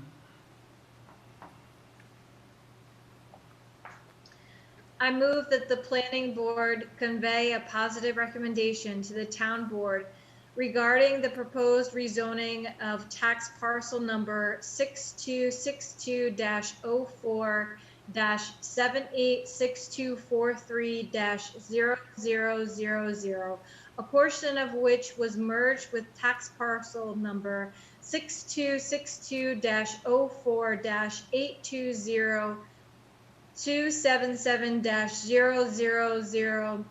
by field map 11947B, recorded on 3/15/2019, located at 15 Victory Lane from Heavy Industrial IH District to McDonald Heights Center MHC District. Did you just repeat the middle numbers? No, I'm kidding. Do I have That a was second? seconded. Is there a second to that? Yes, second. Okay, been moved and seconded for positive recommendation. Called to question by roll call. Ben? Aye. Nicole? Aye. Rocco? Aye. Bob? Aye. Joan? Aye. Myself, aye. Motion passes 6-0. You're good to go, Jeff. Thank you all very much. Have a good night. Be well. You don't want to stay to the end, Thank Jeff? you. Goodbye. I'm only kidding. Go Bye, ahead. Have a good Nancy. night, Jeff. All right, one more item on the existing agenda. It's Verizon Store additional retail expansion time extension. I move that the planning board grant one 90-day time extension of conditional site plan approval from April 22nd, 2020 forward to July 21st, 2020, noting that no further time extensions are available. Second. Moved and seconded, called to question by roll call. Ben? Aye. Nicole? Aye. Rocco? Aye. Bob? Aye. Joan? Aye. And myself, aye. Motion passes 6-0. Is there any further business the board has? Seeing none, I move we terminate the meeting. Second. Aye. Moved and seconded, called to question. All those in favor? Aye. Aye. Aye. Anyone opposed? All right, meeting has been terminated. Thank you, everybody. This Thanks. went very well. Thanks for sticking Thank you. with it with this Thank method. you. Thank you. Thank you. Everybody. Have a Be good night safe. and stay safe. Bye. Thank you. Bye. Bye. Bye.